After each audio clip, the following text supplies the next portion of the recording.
Super League basketball is leveling up British youths. This isn't just a league, it's a movement you can feel and see in the stands. From the first tip to the final buzzer, the story is written. Every drive, every shot, and every moment. Rivalries run deeper, games hit harder. One pass, one dunk, everything can shift. Legacies aren't given here, they're earned. New stories are ready, and new champions are coming. Season 2 is here. Stand tall for British basketball. We are live from the O2 Arena in London, the biggest stage in British basketball. The lights are bright, the stakes are massive. This is the SLB playoff finals. The London Lions have already won the league title, trophy, and the cup. Now, they got one more piece of silverware in their sights, looking for a clean sweep. But standing in their way, the Cheshire Phoenix, explosive, fearless, and a team that's never been afraid to shake the table and spoil the party. So, we are set for an incredible ending to the SLB season. The London Lions versus the Cheshire Phoenix. And we are live with you for all the action. The building is beginning to fill up. The popcorn, the hot dogs, you can smell it, you can feel it, you can taste it. London Lions versus the Cheshire Phoenix. Well, welcome to the VIP section here courtside in the London O2 Arena. I'm Drew Laska alongside Azania Stewart.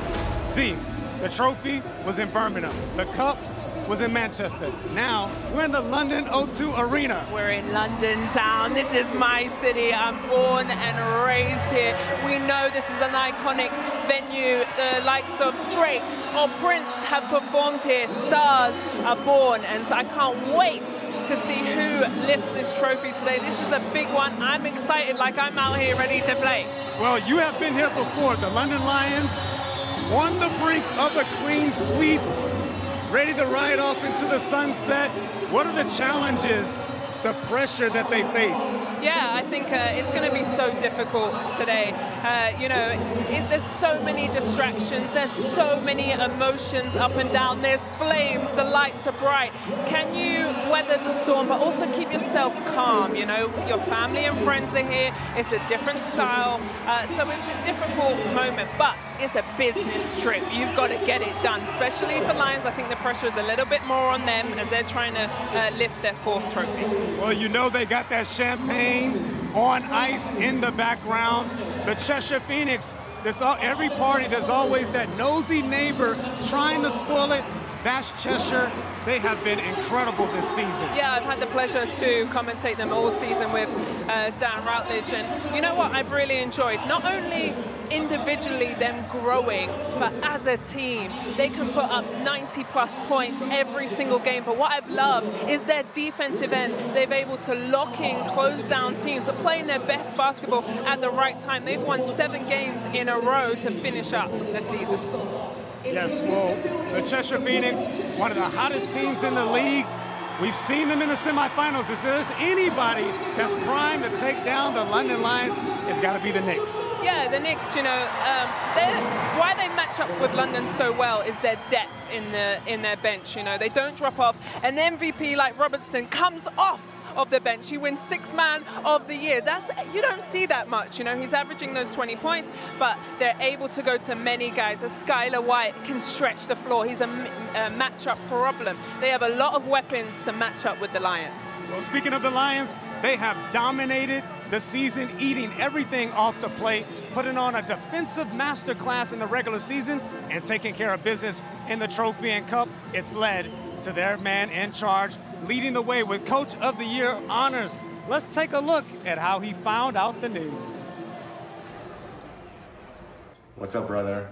I just want to congratulate you on winning Coach of the Year. Tutti, congratulations on this achievement. We all know no one loves this game more than you. Mom and me are very proud of you. I hope this is just the beginning. and all the hard work you're putting in since day one. So I just want to say we're all so proud of you, and I can't wait to hear one of the motivational speeches this summer, and go Lions. Good luck in the final. We love you. I'm not a big fan of surprises, but that was nice. Thank you, guys. I don't know, first one you ever won, you know, first year as a head coach and winning. I just want to thank everybody in the London Lions organization, starting from the players to the management to the staff. You know, if it wasn't for them, I wouldn't have got this, and I'm very thankful for having everybody on this team. It's a good recognition, you know, and you're thankful for it, but we have one job and we have one game left, and we got to go finish it off. Well, you're Coach of the Year. Earlier, we got an opportunity to pick it up right there. On that VT, we saw the emotion on the sidelines all season. But on that VT, we saw a different side to Coach. Yeah, greatness runs through this family's bloodline. Their dad, an iconic NBA player, the brother, a franchise player for the Sacramento Kings, and now, you know, there's Coach Sabonis, who's going to be pacing up and down this sideline, trying to lift this trophy. And we know his ethos is on the defensive side of the ball. Lions #1 in that category. When they're flexing, taking guys down, what does that look like? Well, from the very first game of the season, head coach Sabonis said, defense, defense, defense. I saw him in some of the interviews. He didn't even talk about or answer the question of the reporter. He just said, we need to be better on defense. So they're locked in. I think Tariq Phillip is a big part of that. He's on the defensive team of the year.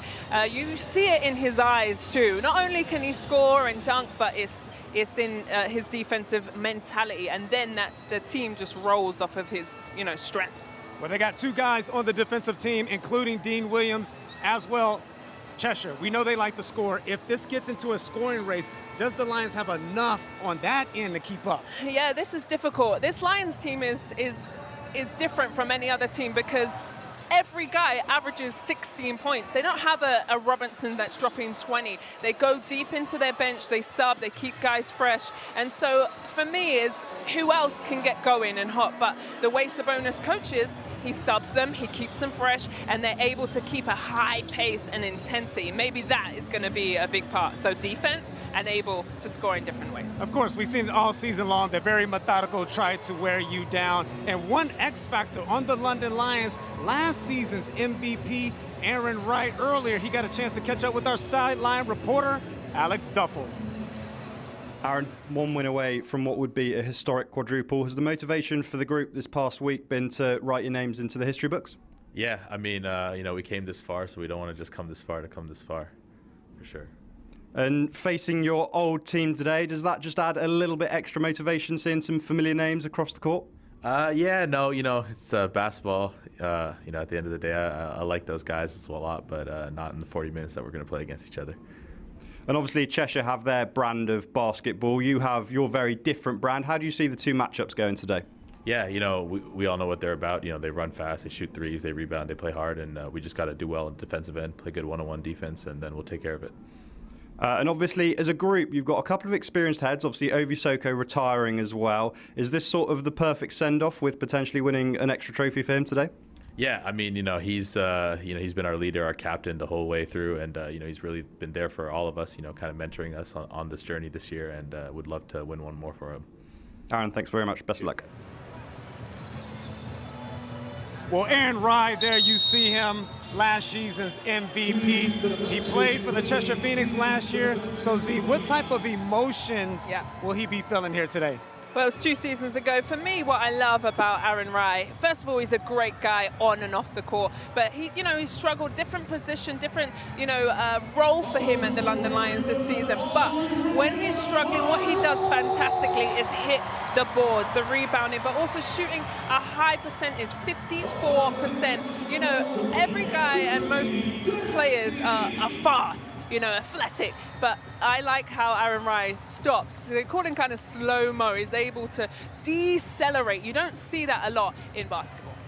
Yeah, and let's touch on that because coming off an MVP award, you would think that your role would be bigger. He comes back to line, he's coming off the bench, the ball is not in his hands as much. How did he adapt to Coach Sabonis? Yeah, I think it was just play by play and trying to build his confidence. And sometimes seasons like that, right? Trying to fit. What is your new role? Yes, you might have been the MVP last season, but what does your team need? And that's where I think he's a fantastic guy on and off the court. Okay, this isn't my role. What's next for me? Where do I get efficient things? He screens well and he rebounds, like I said. Yeah, well, you know, he wants to walk away with the MVP ball. He knocked his head to make sure that, you know, they don't jinx it. Well, let's flip over to their opponents today. The Cheshire Phoenix, one of the most exciting teams in the SLB on a Sunday afternoon at Ellesmere Port. What is that place like? Oh, it's crazy in Ellesmere Port. Honestly, it's fantastic. The Knicks fans, as they've come out today in their sea of orange, are there every single game, sold out on a Sunday. It's such a fortress that they have built there. It's really difficult to beat Cheshire Phoenix at home. They've really protected home court advantage. It's been excellent to be a part of them. Well, on my TV screens, it's absolutely rocking. And one guy that has led from the front all season, Patrick Robinson, was named MVP of the SLB. Let's take a look at how he found out the news. Tell Pat that he won the MVP. We're gonna do it all together as a team, so let's go do it. How have you performed, I guess, this season compared to your own expectations? Has it been better than you thought? Yeah, obviously it was definitely a lot better than I thought. Coming into the season, it was one thing. Can I interrupt real quick? MVP, baby! Yeah!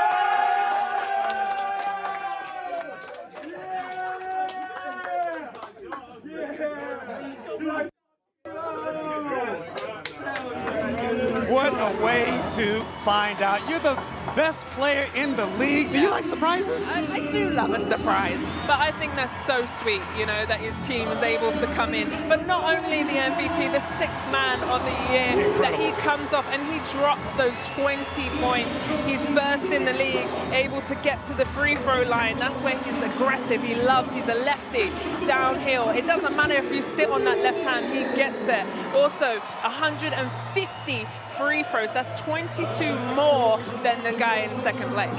Well, you just described him to a T, and we all, as professional hoopers, we have weaknesses. So what part of his game that London will try to exploit here today? Well, you want to sit on that left hand because it's so dominant. It's absolutely incredible. Try and push him right. But, you know, this season I thought, man, he doesn't really shoot the three very well. But look right there, 43.3%. He doesn't shoot many, but when he does, it kind of takes him a bit of time to get it off. But boy, he knocks it down. So what do you do with the MVP? I don't know. London have their hands full. Well, you know the attention is going to be on him, so I think it's very important. Cheshire got to make shots. Yeah, they do. But the thing is, when they don't make shots, guys like, you know, Brenchley and Tobias, they crash in there and get those second opportunities. They run and gun. You don't really see them shoot many jump shots in the paint. It's three or layups. Well, there will be plenty of tactical decisions for their man in charge, Ben Thomas. We are just moments away from game time. But before we do, let's quickly catch up with the head coach who caught up with Alex a little bit earlier. Ben, brilliant season. Welcome back to the O2. How much does it mean to you and to Cheshire to make it back to another playoff final? It means everything, really. Obviously, this is what everyone plays for. It's what everyone supports us for. So it's great to be back here. You know, I was just saying it to some of the staff. It's like, you know, these days I wish I was in the stands and cheering on and enjoying it. But look, I'm happy to be leading the team out there, and you know, we're not here just to be here. And obviously here a few years ago, came out on the wrong side of the result that day. What did you learn from that you can take into today? I mean, it was just a tough game. You know, one of the best players that the league's probably ever seen made a real big shot at the end of it, so you can't feel too bad about it. But look, we were really successful then. We played a great style of basketball, and it's sort of taught us to be ourselves. We've done that all season, and we've got to be ourselves today. And talking about that style of basketball, look, really fast-paced. It's been really enjoyable to watch. Is a fast-paced start a key message to your players today? I mean, obviously we'd like to, but the game's not won in the first 5 minutes. You know, we just want to make sure that we're competitive. We want to impose our style on them. I think they're going to try and do everything they can to impose their style on us. So, you know, I think it's going to be a real chess match at times during the game. But we just want as much energy as we can. And like I say, the message here, the message to the group is we just got to be us. And if we do that, it's enough. And you talk about energy, something you will get energy from is those fans. They travel in great numbers and they're going to support you all the way today. Yeah, obviously just been out there now during the women's game, just soaking up that energy, that atmosphere. And yeah, when the game starts, we know they're going to bring a lot for us and we're going to lean on them during the game. Ben, thanks very much. Best of luck.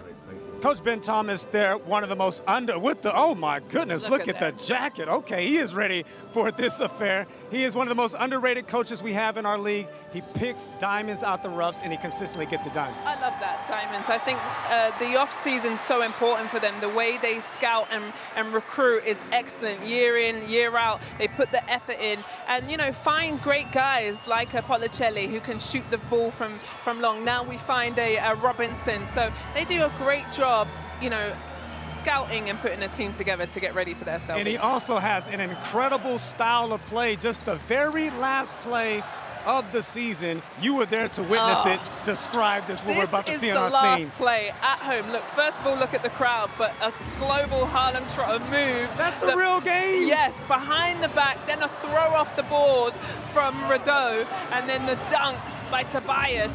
Wow, Cameron finishes. Look at this. I'm thinking he's going to go up a little 360.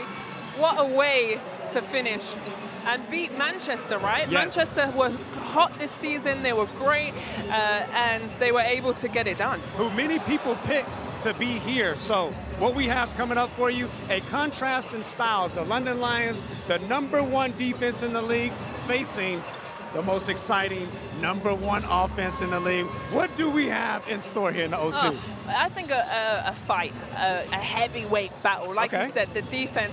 But London Lions, they're averaging 84 points. Cheshire averaging 94 points. They put up and know how to score. Can London keep up with that? But what I do know is London are heavy hitters and they love the challenge. And also remember, they have the confidence of 3 trophies already. Now, they've been here before. Cheshire Phoenix, this is their first time this season. Yeah. So do those emotions get too high for Cheshire, where London seem quite calm, right? They've warmed up, they've come out here, and they're feeling good. Well, I have been in the London Lions position before, on the brink of winning all 4. You do feel that pressure. It is a relief when you do get it done. You ain't both of us. That's why they got us here. Okay, right, that's right.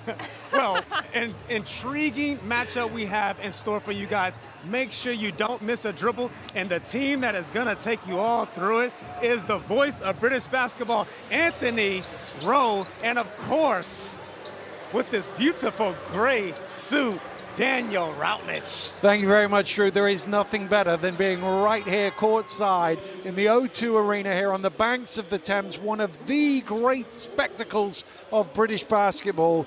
And this is what we play all season for. It started back in September. Everybody wants to be here. This is the final stage, isn't it, Dan? The final show, and as you say, this is what we've been building up for, the league play. London Lions have completed it. Can they complete this one? That's the question. It's been a long time since anyone has done all 4, and this is the question pre-tip-off. The other thing is, I cannot remember, I've done a lot of these playoff finals, I cannot remember such a jarring clash in styles between the 2 teams. London, all about defense, all about controlling tempo. Cheshire, completely the opposite. All about pushing the ball, all about getting shots up, all about pushing the scoreboard. Yeah, that's exactly it, Dan. And you want to believe as well that London have done things the right way. Defense wins championships. If this game is a low-scoring game, you have to predict that this goes in the favor of the London Lions. Well, we talked a lot about Aaron Rye. He's in the starting lineup. It's always hard to guess who Coach Sabonis is going to go with in his starting lineup. Tariq Phillips there. Dean Williams obviously coming off the bench. He's got so many talented players to choose from. It's not easy to know which 5 to go with. No, and the 5 and the combination of the 5 is absolutely huge. London can't afford to have a bad start, and that's been their Achilles heel. Sometimes they come up the block late, but I think it's a good decision. Aaron Rye, a former MVP, he has been great on the center stage before. Well, Cheshire Phoenix a little more consistent in their starting lineup. Ben does tinker with it a little bit to go. He's got the MVP coming off the bench. He knows what he's got in reserve. And really, it's about tempo with this five. You've got guys like Cameron and Brenchley who bring it both ends of the floor. Skylar White, too. This team wants to get 25, 30 points on the board in the first quarter.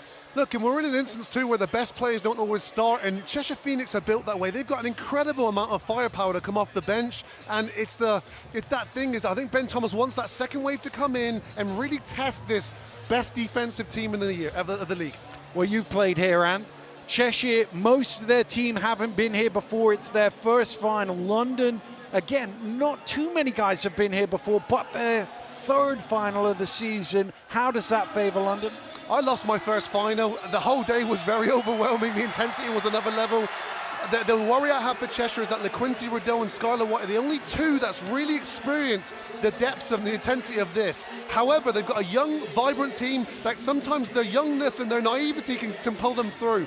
London, on the other hand, they've got some experience there. Your Tariq Phillips, your Ovi Sokos, your Aaron Rice, they've been here before and they've won on the top British stage.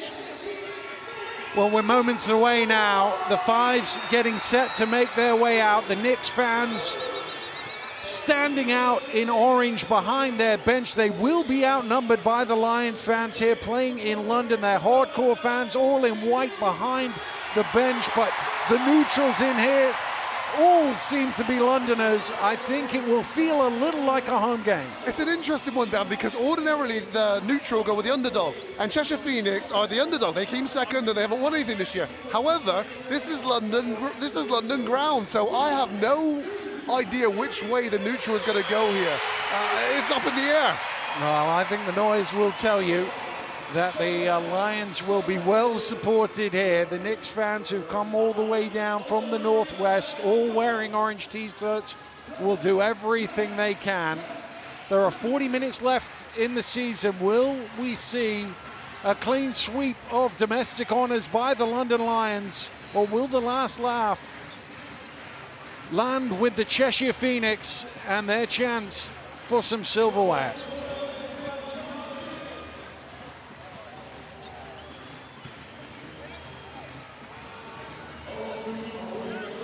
Thumbs up all around. Referees are happy, table look happy, and we can get underway. Ball is up, and the 2026 playoff final will begin with the London Lions and the opening possession. Here's Phillip. Directing traffic, looking to attack himself. Aggressive from Phillip. He can't convert, though, and Cheshire come away with it. Yeah, good contest now. Diggins, he's long, he's athletic. He gets off the ground quickly, and he did enough there. Scott all over White. There's a foul off the ball. I think it's on Diggins on the far side. Well, that's another one. You predict that this game is going to be quite physical. And, you know, both teams have got relatively deep benches as well. But what you don't want is some key pieces of the puzzle, either side, picking up early fouls here. Well, neither team able to score on their opening offense. Here come London with Rye, the former Cheshire man, whose heart was broken in a playoff final a couple of years ago. Phillip. Down to Scott. He's got the size here on Cameron. Kicks it back out to Phillip, looking for three, and he hits the bottom of the net. Wow, two offenses from London Lions and two shots from Tariq Phillips. This time he connects with a three ball, stepping into that one inside out. Good start. Well, of course, he and Rideau have some history. That's a foul on Phillip, one of those where he pretends he accidentally stepped backwards without realizing Cameron was there, but he's ready to play at this end of the floor. Yeah, and that's it's a sort of a preview of perhaps the type of offense that London Lions will look to inject into this game. Joel Scott, formidable scorer down low. You put the ball into him, he's naturally going to attract attention, which gives his teammates a little bit more space beyond the three-point line. Keep your eyes on 22 white and 3 orange. There'll be a lot going on today. Here is LaQuincy Rideau. Lobbing it down to White. Phillip on his back, spins baseline, kicks cross court. Diggins is the open man, doesn't go. Brenchley and Cameron trying to keep it alive. and it will go out of bounds for a Knicks ball. Good decision, though, from Skylar White. He was mismatched there on the shorter Tariq Phillip, who's also picked up a foul, so he knew he'd had the advantage there. Good shot for Diggins, just didn't connect.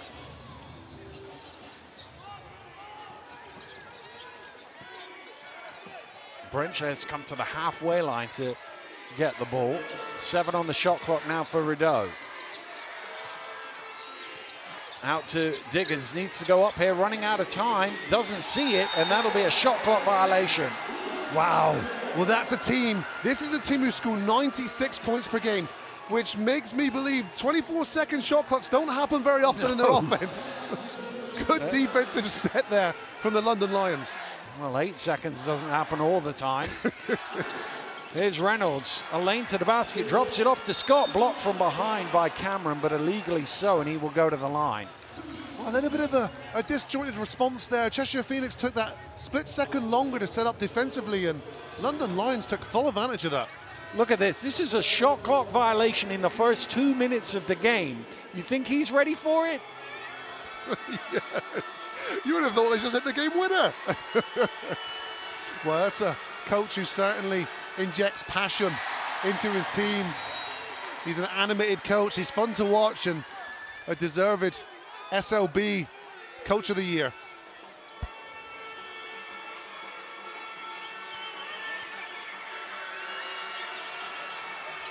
Scott makes both free throws. London score the first 5 points of the playoff final. Rideau looking to attack using strength. Forced back out, pass is too long. Scott will chase it down and Scott will jam it home. And Ben Thomas, as he called for time, well, they kept playing, but the buzzer does sound. It is a timeout. 2 minutes into the playoff final. The first 7 points have all been scored by London.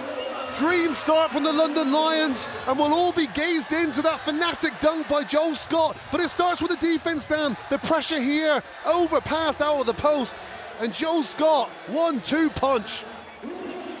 Well, this is the thing we talked about, offense against defense. We talk about how Cheshire start games so well. They're one of the best scoring teams in the first quarter. They've gone 2 minutes without a basket. It's one of those things where people were talking to me before the game, and I was like, well, if Cheshire have 15 at the end of the first quarter, they're in big trouble. If they have 29, they're in a great place. Yeah, and you just can't help but see there, Coach Thomas, tapping his temple as the play here before. Joe Scott slamming that one home.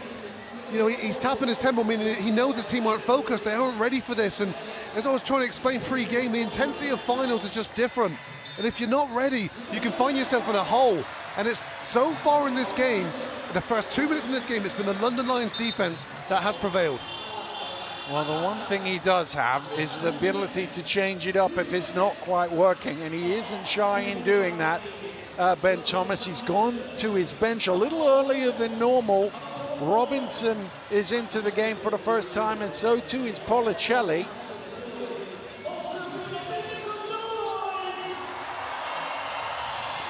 London looking like they're going to play full court defense here.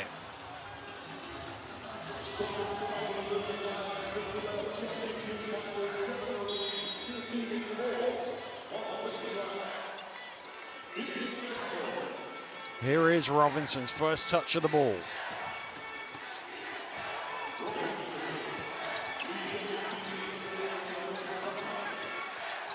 A lot of dribble, not much ball movement, but he gets all the way to the basket and lays it home. Wow, a lot of dribbles, you say, Dan, not much movement, but Pat Robinson is a guy that's instant offense.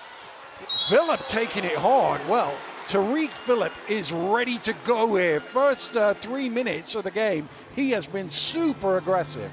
Yeah, he's one of those players, he sort of drives his team through with his own intent and his own energy. And as you say, Dan, the first 2 offenses, he was the one shooting the basketball, and you see him there attack the rim again, putting pressure on the Cheshire defense. Well, the only shot he hasn't taken in the game was a turnover that Scott ran back. Lindo makes an early entrance into the game with Cameron sitting down. Ben Thomas isn't waiting around, is he, to try and find that 5? I mean, both coaches have got the same, the same problem here. It's a great problem to have, but they're going to have to find units now, 5s that can be effective in the game, both ends of the floor. Well, Ben's been in enough finals to know, you wait a little long, it might be gone. So you got to get in whatever you think is going to work early. Phillip makes them both. 9-2 in favor of the Lions. Robinson again looking to get quick, and he's fouled by Brown. Will go to the free throw line. Wow. An excellent defender against an excellent offensive player there. That's going to be an interesting matchup. Brown Jr. versus Patrick Robinson. You see the crossover got to the right there. And there was enough contact deemed by the referee there. Pat Robinson to the free throw line is something you've said 1,000 times this year, Dan. It's been a lot. It's been a lot. He has games where he barely seems to miss. He could do with knocking them all down today. First one is off.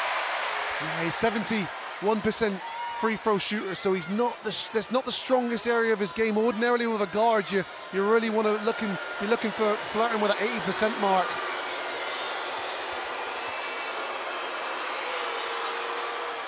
He makes the second.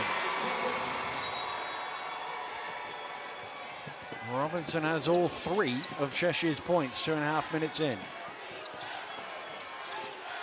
Phillip.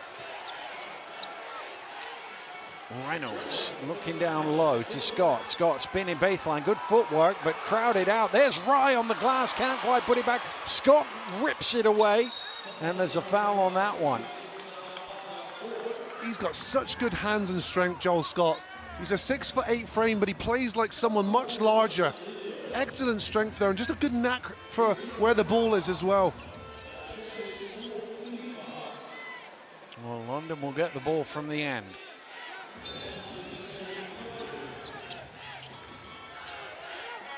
Lobbed into Reynolds. Here's Rye. Backing down, spinning one way, then the other, kicks it out. Phillip thought about the 3, takes it to the rim instead. What a defensive play by Lindo. Is it a shot clock violation? Yes, it is. Cheshire ball, what a play from Lindo. Unbelievable. He sort of met Tariq Phillip there midair. Look at this. Extra pass there, Tariq Phillip pump fake, drives baseline. Wow.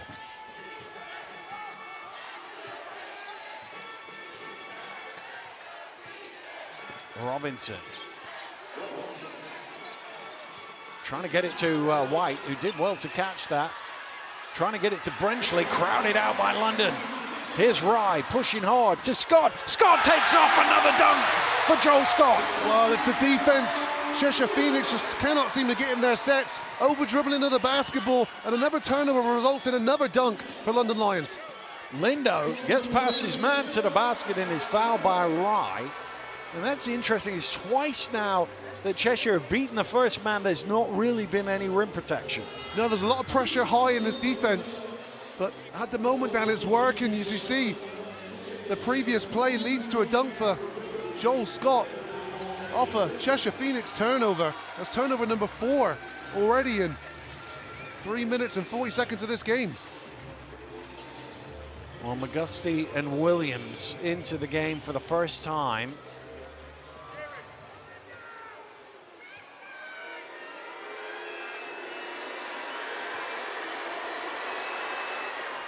Lindo rattles in the first. The other one is you feel like Cheshire will get plenty of free throws. The way London play, they don't let you run.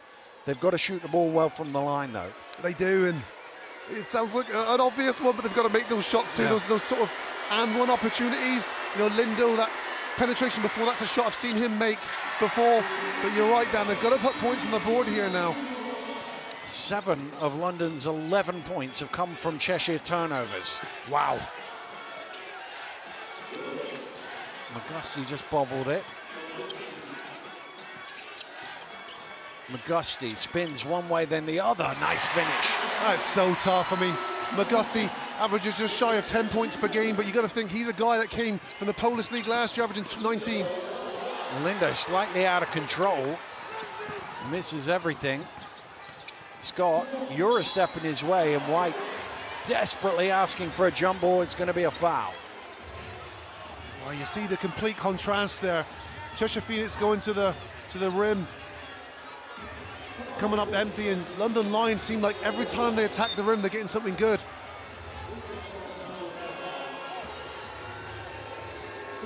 Zona into the game for the first time as White sits down.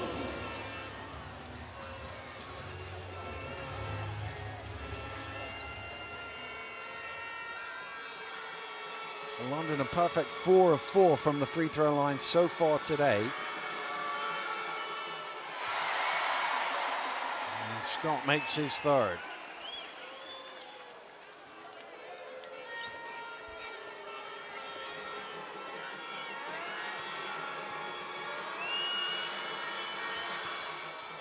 Second one is short. It comes all the way back to him, though, broken up by the foot of Policelli. It'll be a London ball. And offensive rebounding, we talk about Cheshire being very good in that category. London have been excellent so far. They have. You've got to look at all those instances where there's been 50-50 balls or opportunities where you can snag a rebound. London are winning that battle at the moment. Rye kicks it out to Williams. McGusty, corner three is good. And what a start for the London Lions. Essentially a 4-point play there. The offensive rebound off the missed free throw, and then they capitalize on a 3-corner ball there. Well, Robinson draws the foul from Price, but Cameron McGusty wasted no time in getting accustomed to the game. Checking in, making a couple of quick shots.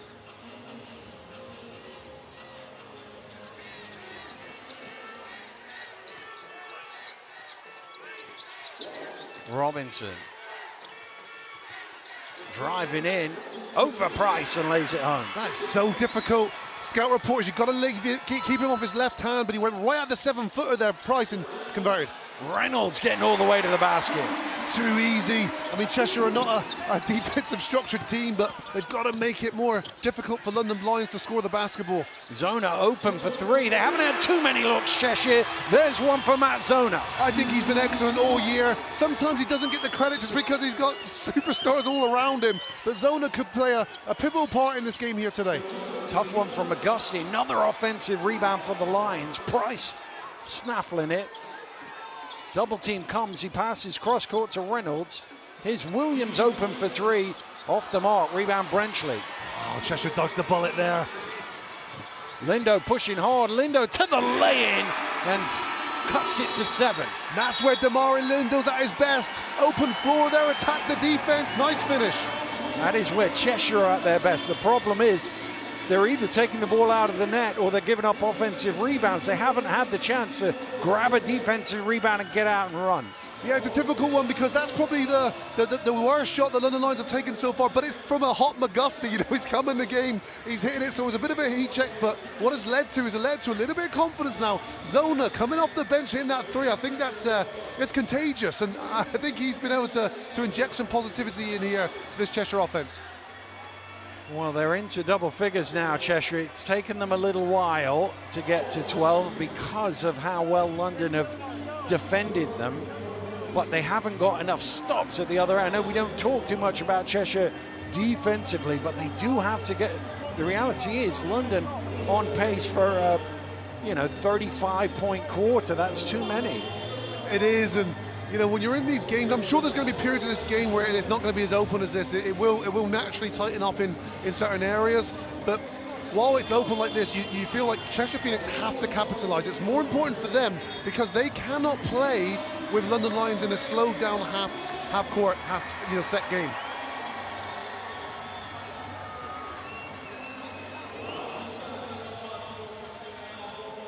Well, 7-1 on fast break points. You kind of think of Cheshire as the fast break team and London as the half-court team, but Lions have been getting out and running so far. Yeah, points have been a little bit more difficult for Cheshire to come by, and I think the worry at the moment with Pat Robinson's introduction to the over-dribbling of the basketball and not making the London Lions defense actually work. Reynolds round the screen. Trying to get it inside. Once again, it's the foot of Policelli, but there's 15 seconds on the shot clock, so it'll stay there.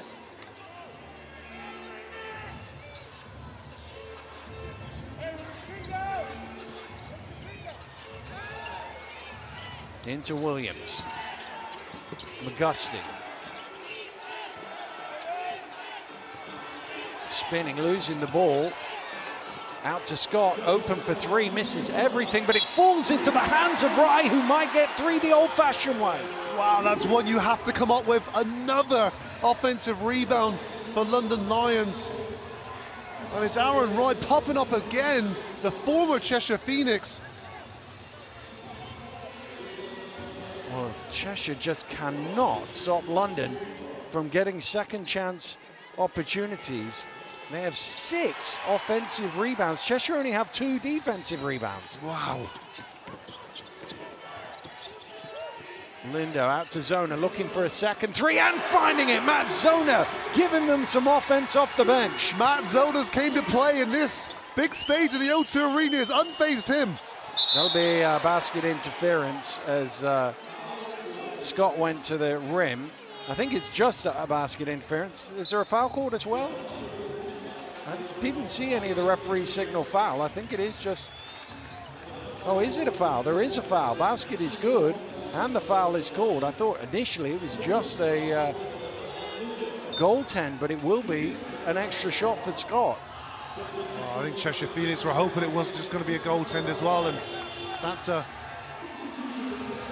unfortunate too for Lindo, who picks up his second foul.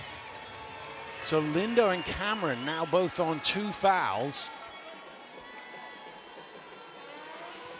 And Scott once again at the free throw line. No mistake with that one. Rideau, who's just checked back into the game for Lindo. Pushing down court, getting all the way to the basket against his old teammate, knocking it loose on the floor. Hell ball. Oh, what's happened here? An unsportsmanlike foul has been called as Rideau and Williams, on the floor. And the referee, well, they're going to talk it over, but the initial signal was an unsportsmanlike foul.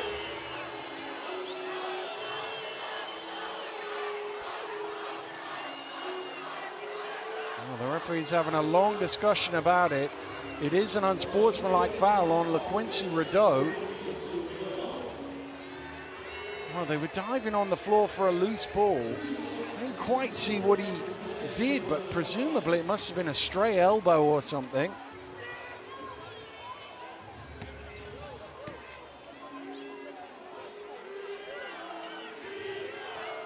Well, let's have another look. He's in there.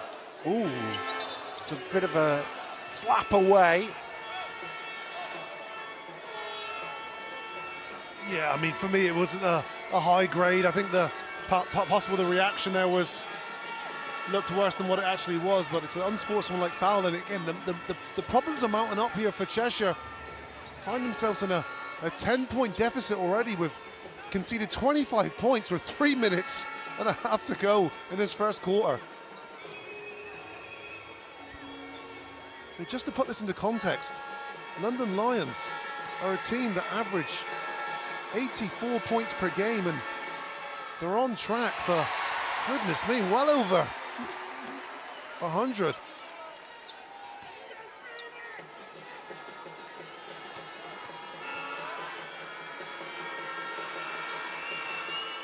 Williams adds 2 more to the board. London looking very comfortable on the bench right now.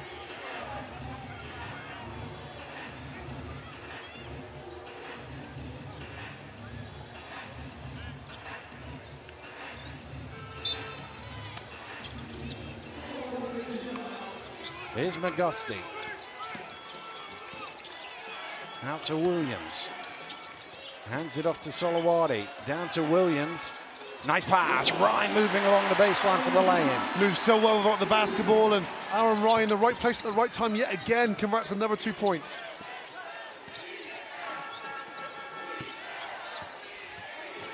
Robinson. Good hands from Williams to knock it loose. Here's Williams running the other way. Strong off the glass. So good. Dean Williams, those long limbs, 2 big steps and an outreached hand that the defender couldn't get anywhere close. Well, it's only the 3rd time this season London have scored 30 in the opening quarter. Here's Robinson trying to force it home. Wow, it's so good, but Cheshire cannot just stand and watch Patrick Robinson go to work. They need more production, more streams of offense from elsewhere. Salawade into right, the top of the key, gets past Rideau and lays it home. That's an uncharacteristic error from LeQuincy Rideau. He's one of the more prominent defenders in this league, and just a step slow there. Zona looking for a third three, misses everything. Rebound by Robinson. He's pushed out of bounds by McGusty. And the foul is called. That'll be 2 free throws.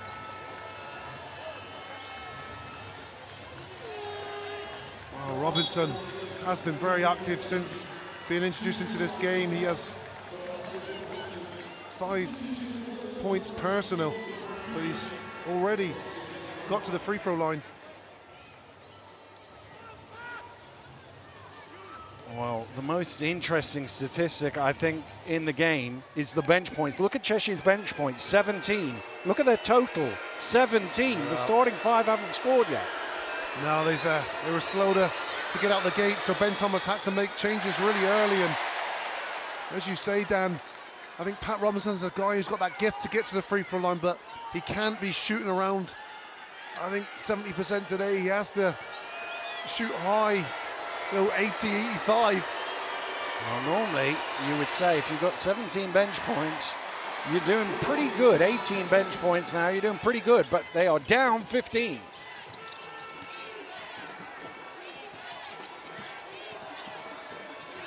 McGusty. Shaking and baking. Oh, what a block! Tremendous help, but there's another offensive rebound and putback. That's such a deflation for Cheshire as well. Unbelievable block, but then they don't come up with the ball. Rideau strong to the basket. A nice finish there from LeQuincy Rideau, but trading baskets at the moment. This will suit London Lions as they play the final minute and 40 seconds. Scott looking inside, finds Williams at the high post. Williams with the pump fake, spins back to the middle, doesn't go, tipped up in the air, and a rare defensive rebound.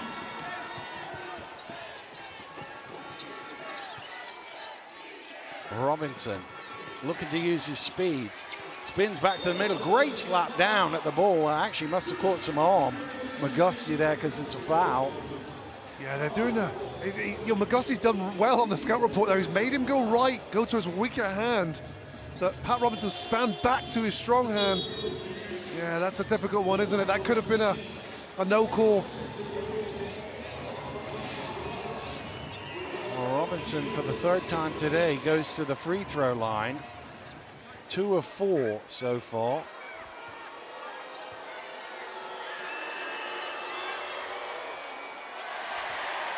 And 50% is the best he can keep to.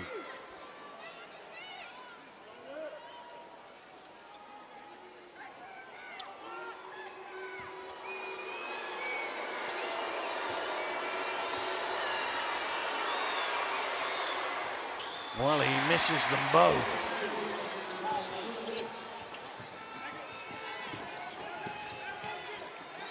Salawade. McGusty comes up top to get it. McGusty, cross court. Salawade in the corner, 3 doesn't go. Rebound Cameron, getting it out to Policelli. Policelli transition, 3 hits. There's very few people in this league that can create 3-point shots as easy as Policelli. Unbelievable. Very few people for who that is a good shot as well. Very Here's true. Scott spinning to the middle, leaves it short.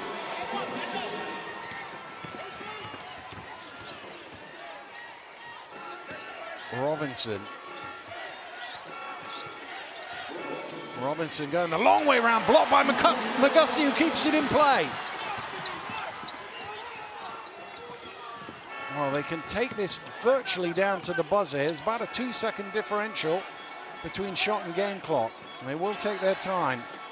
London, 35 on the board already. McGusty at the elbow, doesn't go, rebound Zona. Robinson, will he get it away? He does, but it is short. What a quarter for the London Lions, 35 points, their 2nd best first quarter of the season, and they saved it for the biggest game of the season. and they lead the Cheshire Phoenix by 12 here. It was as many as 17.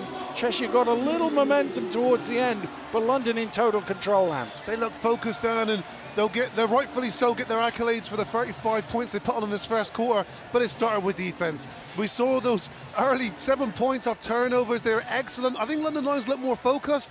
Every 50-50 ball, London Lions seem to be reacting first. They look a little bit more of the aggressor, hence why they're up 12 points. Well, the key stat here, top line, it's not the percentage, it's the volume. 24 shots to 14. They've taken 10 more shots, and yet the free throws are about the same. That is all about offensive rebounding. That's it, Dan. You said it. And those 7 offensive rebounds, not only do they give you additional offenses, they also ruin the momentum of the opposition. They are deflating. When you're a team playing defense and you're in a hole and you play defense really well for 23 seconds and someone gets an offensive rebound, it's a mental deflation. And the other thing is, it takes away from Cheshire's style. Cheshire want you to miss so they can get out and run, and Cheshire have not had the opportunity to get out and run as much as they normally do. They've had a few fast break points. They haven't had any points off turnovers. London certainly have, going the other way. Yeah, it's it, and that's just all. It's like fuel in the fire, isn't it? If you're not getting those rebounds, you can't do what you're best at, and that's polishing the basketball. But look, they've got individuals on this team, Cheshire. You know, Policelli in particular, guys that can shoot the basketball. You know, Skylar White hasn't been able to insert himself into this game yet, so Cheshire still have enough offense here to put themselves in a chance to win this basketball game. But at the moment in time, the London Lions defense has neutralized that. Well, the first and second seeds have met 15 times in the history of top flight British basketball. The number 1 seed has won 12 of those 15 games. So London have history on their side, and they have a comfortable lead here as we get set to get the second quarter underway.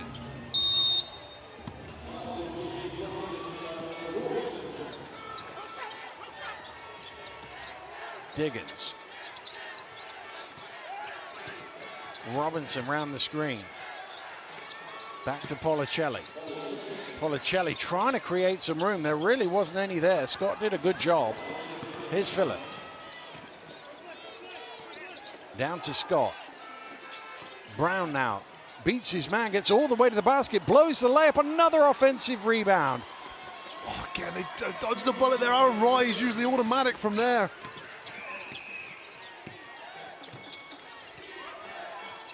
White finally gets his first shot of the game, but he was kind of rushing it. It's not often he gets into the second quarter before he's got a shot away. Yeah, it looked like a panic shot, didn't it? And that's the concern at the moment. Cheshire Phoenix are not feeling comfortable with offense right now, and you've got individuals on there perhaps trying to get their team going, which is admirable, but it's not within the offense.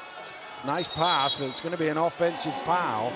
Cameron, as he always does, getting his body in the way to take a charge. He's so good at that, isn't he? You've got individuals on this team that are willing to put their body on the line, and Tobias Cameron's one of them. Well, London trying to complete the clean sweep. Of course, Tobias's dad, Piero, did complete the jet wash, it was called. Won all 4 trophies 24 years ago now.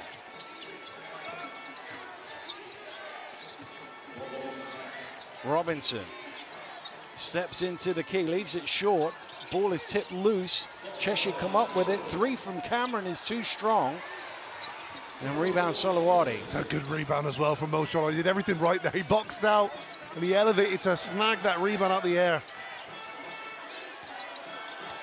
Scott pulled the chair there, Skylar White. Just backed away and let Scott's balance force him into a travel. That's an area of Skylar White's game that's got better and better, isn't it? And of course, he's a unbelievable, natural shooter of the basketball, but defensively, he's been so good down low for Cheshire. Well, you see teams try and go at him with bigger players. It very rarely works.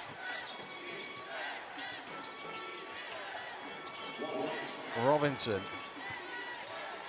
Out to the corner and Diggins. Diggins looking for 3. A little flat, that one, off the front of the iron.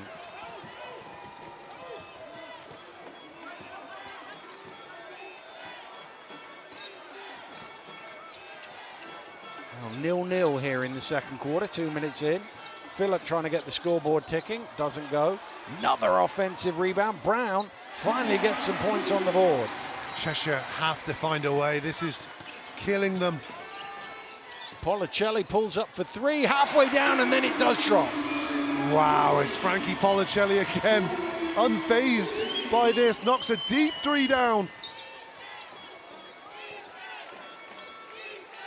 Phillip. Inside to Scott, and he lays it home. Yeah, really well measured, well ran offense there. They're looking to get Joel Scott with his hands on the ball inside the key. Robinson pushing hard off the glass through the contact, and one for Pat Robinson. And that's what Pat Robinson can do. Cheshire Phoenix got the ball out really quickly then. And before you knew it, Pat Robinson was charging down the other end of the floor. And Mo Shalawali did the best he could, but Robinson in full speed, there's been not very many people that can stop him this year. Williams and Reynolds coming in for Solowati and Scott.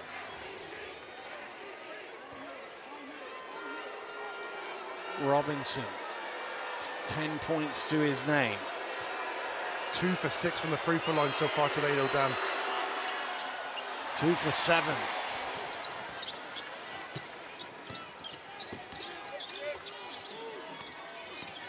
Reynolds. Over it goes to Phillip. Brown has the size on Robinson, but triple team comes. Diggins with a little dig down gets called for the foul. I don't mind that, though. At least it's I correct myself. It's Robinson who's called for the foul. At least they're digging down there and trying to disrupt the London Lions offense.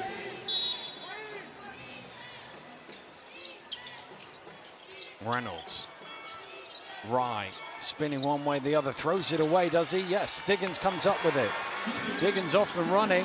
Diggins takes it strong. Great follow from Policelli, but he can't get it. Another go, and this time he lays it home. Well, this time it's the offensive rebound was Phoenix' friend. Good persistence there from Policelli and Diggins. Well, down by as many as 17. They got it back into single figures here, Cheshire. Reynolds, he loves that little elbow shot, and that is why. He is so good at that. He's one of the best in Europe I've seen at that. He likes to get in between the three-point line and the key. Diggins driving. It's going to be an offensive foul. That will be number 2 on Mike Diggins. Yeah, you just see Diggins trying to get something going there, but he's going against an individual in Dean Williams who made All Defensive Team of the Year, put his body in the way and did it to perfection.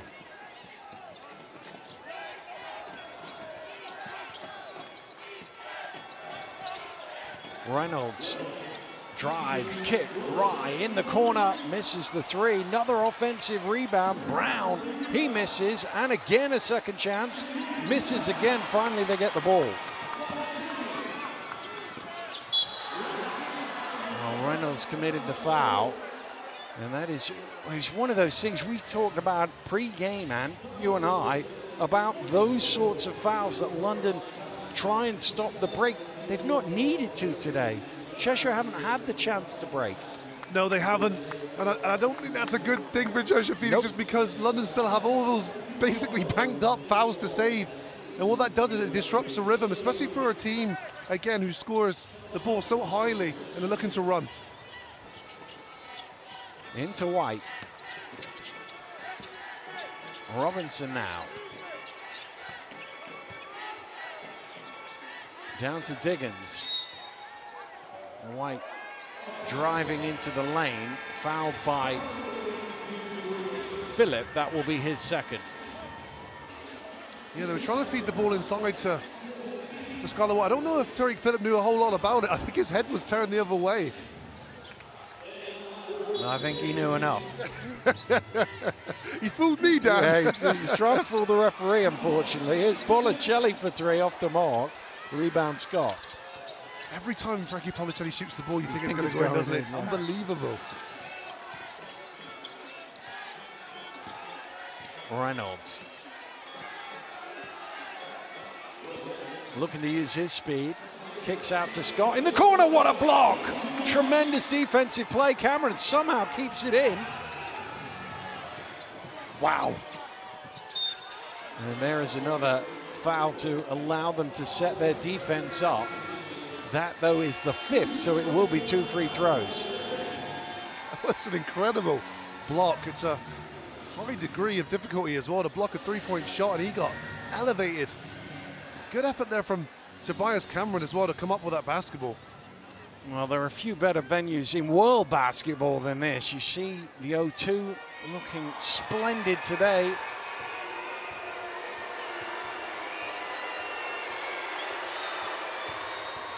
Another missed free throw from the Phoenix. 4 of 10 now. It's one of those things I've spoke to a lot of people, and everybody I've said, Cheshire are going to have to make free throws. They haven't done it so far today. Missed them both. That's twice they've gone to the line and missed both. Wow, he's a 77% free throw shooter as well. It's a little different in the playoff final. Reynolds, freedom of the key, knocks it down. Well, if they give Siobhan Reynolds that shot today, they're in big trouble.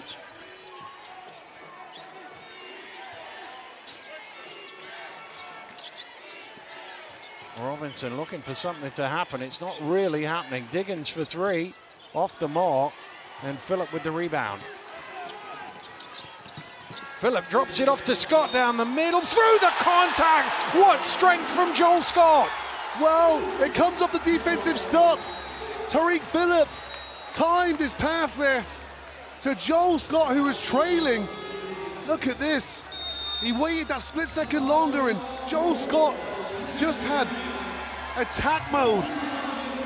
Foul number 3 as well on Mike Diggins, but Scott, I mean, we talked about the aggressiveness of Phillip in the early stages. Scott has not let off, has he? He has been on the glass, he's been scoring, he's got nearly a double-double before halftime, well, 4 minutes from halftime. Well, Joel Scott is he's been dominant all year, and had it been for not an injury, which put him out for a good chunk of the season, we look back at the first quarter of the season, he was the leader for MVP candidate. He was, dominant inside for this London Lions team, and I think as well what really duplicated his impact was he could do the same in the Euro Cup. He was dominated in SLB, but also in European competition as well. And had it not been for his injury, then he's even more of a stronger MVP candidate. Well, I mean, we did it the first game of the season for the Lions, and he had, I think it was 25 and 10 or something like that. Very efficient points as well. We've seen his strength. We've seen him getting to the basket. He can shoot the 3 as well, and he can sure get to the free throw line, as we've seen today. He does, and again, with this London Lions team, as we commented, there's not really one dude on there that averages that 20-25 points per game. They do it collectively, and Joel Scott's a guy that can score the basketball within the team ethos, within the team structure. That's why he's so valuable to them. The leading scorer in Lions games this season has averaged about 16 points. Nobody on the team averages 13 points per game, but if you take the leading scorer in every game, the average is around 16 points per game. It's historically low. He has 16 in 16 minutes of playing time. He's only been on the court for 13 of those 16. Yeah, it's remarkable. When you break it down a little bit deeper as well, it's the individuals on this London Lions team have made that selfless sacrifice to perhaps not pursue their own individual accolades for the greater good. And at the moment, Dan, they're on track to do a quadruple. Well, there was a game the other week where their leading scorer had 10 points and they scored like 90 as a team. Yeah. It was unbelievable, really. Rideau under pressure. Lindo thought about the 3, took it at the second attempt, doesn't go. There's Scott's 9th rebound of the game. Williams decides not to throw the alley-oop and to wait to get into a half-court play. Scott, behind the back, driving to the rim, gets his own rebound, and he has a double-double in the playoff final before halftime. That is remarkable. Remarkable. He's an absolute problem that Cheshire Phoenix have absolutely no remedy for at the moment.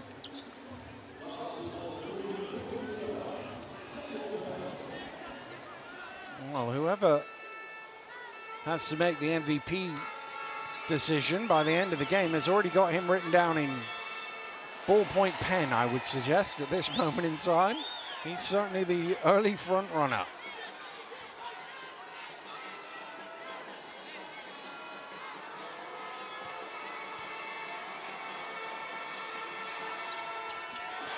And he makes the second, 18 points and 10 rebounds in the first half. It's a great stat line for a 40-minute game. It is. Rideau. Over to Lindo. Lindo, a bit of a flop there. It's going to be a blocking foul. He went down very easily there, Reynolds. Well, Lindo was celebrating like he just made the shot because, of course, he doesn't want to pick up another foul. He's on 2 fouls, so that would have been his 3rd had that been called an offensive foul. Well, they need everything they can get, Cheshire. Down by 17. I think there's been a warning to the Lions bench. I think the assistant coach was on his feet a little more than is permitted by the rules.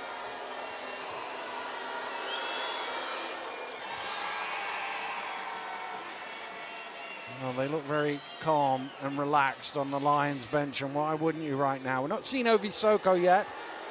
A glorious career, one of the great careers for any British basketball player, really, coming to an end today. Here's Reynolds.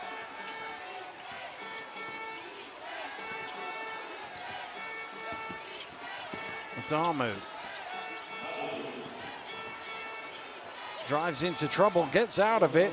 There's Scott again on the offensive glass. He has 6 offensive rebounds on his own.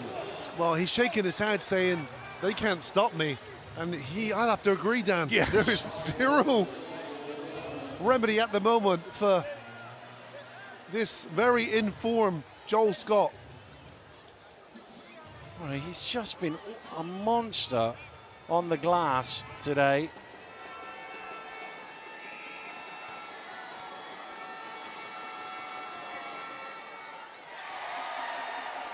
And he's been pretty efficient at the free throw line as well. 7 of 9. Second 9. This will be number 10 free throws in the first half. Wow. The biggest worry for Sabonis at the moment is if Joel Scott's asked for a substitute. Here's Zona.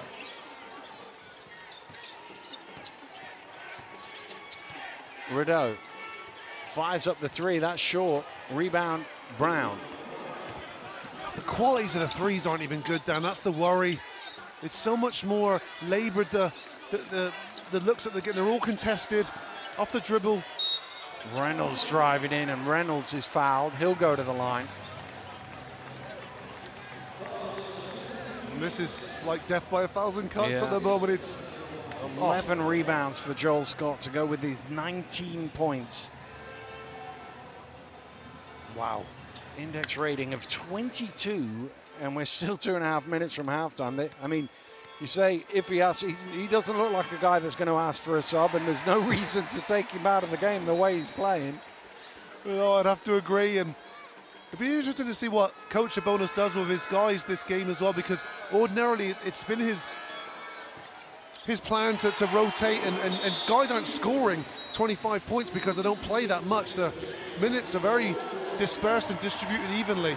But Joel Scott leaves the game and pretty much gets a standing ovation from his whole bench and the crowd behind. He deserves it too. 14 minutes for him played, 13 for Brown, 13 for Rye, 10 for Reynolds.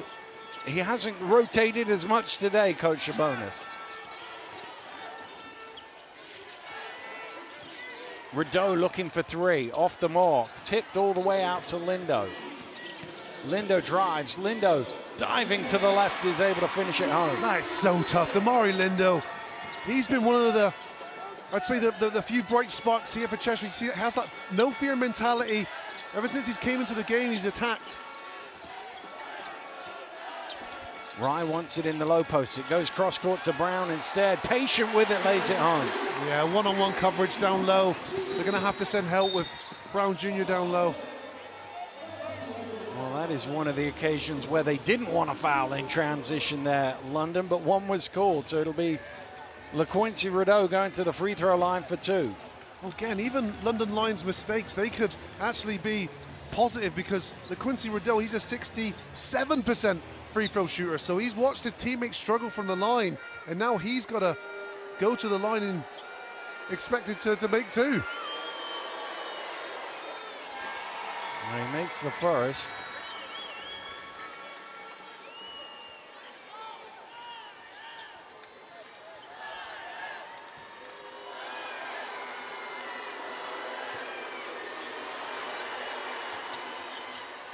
The second one does roll in. Well, 1:48 to go to halftime. This is already London's 6th highest score of the season at halftime. A couple of them have been in Europe as well. They haven't done this too many times in Super League this season, but they're doing it on the biggest stage, and a chance for 3 more as Rye lays it home. Well, complete contrast to Cheshire Phoenix, who are relying on their 3-point shooting, which at the moment they're 4 for 16, and as you look down the other end of the floor, and it's London Lions that are able to get mismatches and post-ups and putbacks and higher percentage shots, hence why their offense looks so much more healthier. And Aaron Rye converts the 3-point play. There's another one in the running for MVP of the first half, certainly with 14. Here's Rideau splashing the 3. And that's one thing about LaQuincy Rideau. Missed shots previously will not phase him. That's an element of mental toughness there from LaQuincy Rideau, not only to take that shot, but to make it.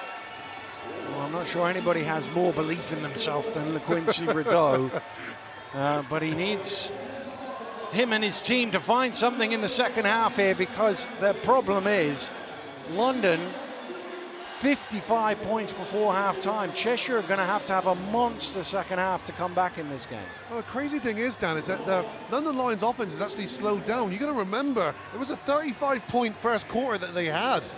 So they haven't scored as prolifically in this quarter, but the results are the same. They're still winning this quarter.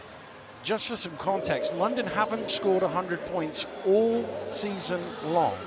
99 was their best score. That was against Cheshire, ironically enough. They had 98 against Besiktas as well, but they've never got to 3 figures. It seems hard to see how they're not. They're going to have a dry spell at some point in the second half to not get to 100. Yeah, and that's the question I would ask. You know, can this London Lions team stay mentally locked in? We've seen, especially in recent weeks, the London Lions team have taken quarters off, and what I mean by that is not a lack of effort, it's just a mental reduction in their focus. And we've seen the Leicester Riders go on runs. You know, we've seen other teams, especially later in the season as well. We saw 2 finals even with London Lions where proportions of those finals, the London Lions had lost focus, took their foot off the gas and had jeopardy in the game. Well, they were up big at halftime in the first final of the season in Birmingham. Newcastle came most of the way back, but not all the way back. Brown. Nice pass. Rye underneath for another layup. Oh, it's so excellent execution. Just too easy though. Defensively, there has to be more resistance there down low. All it was a baseline cross screen. Rideau keeping his body between Brown and the basket to lay it in. He's done really well there, LaQuincy Rideau, who seems to be trying to lay on a little offensive surge himself here now. 9 points for LaQuincy Rideau. Rye trying to use his size against Robinson. Loses the ball, but loses it because Robinson had committed a foul. Well, there was something just after the play. Let's see if the foul is on the reach there. What happens afterwards? Oh, LaQuincy had a little slap at the ball, and I just saw the reaction from the Lions bench. Obviously, Rideau's got that unsportsmanlike already. So an unsportsmanlike or a technical would end his game early. That's, I think, what London were trying to encourage the referee to spot.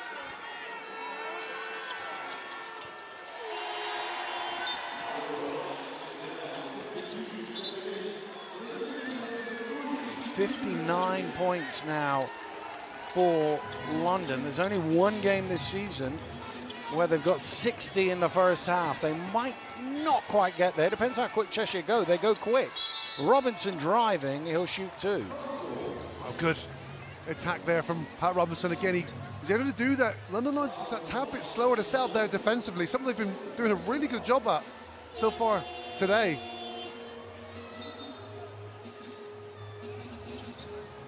Well, Reynolds is going to come in. Sandy is the man who makes way.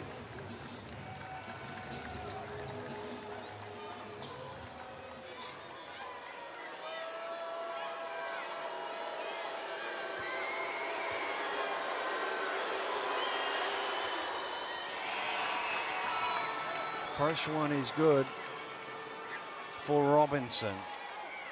11 points, he leads his team in scoring.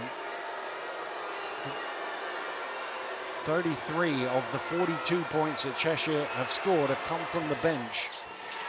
It's the bench and Rideau right now scoring.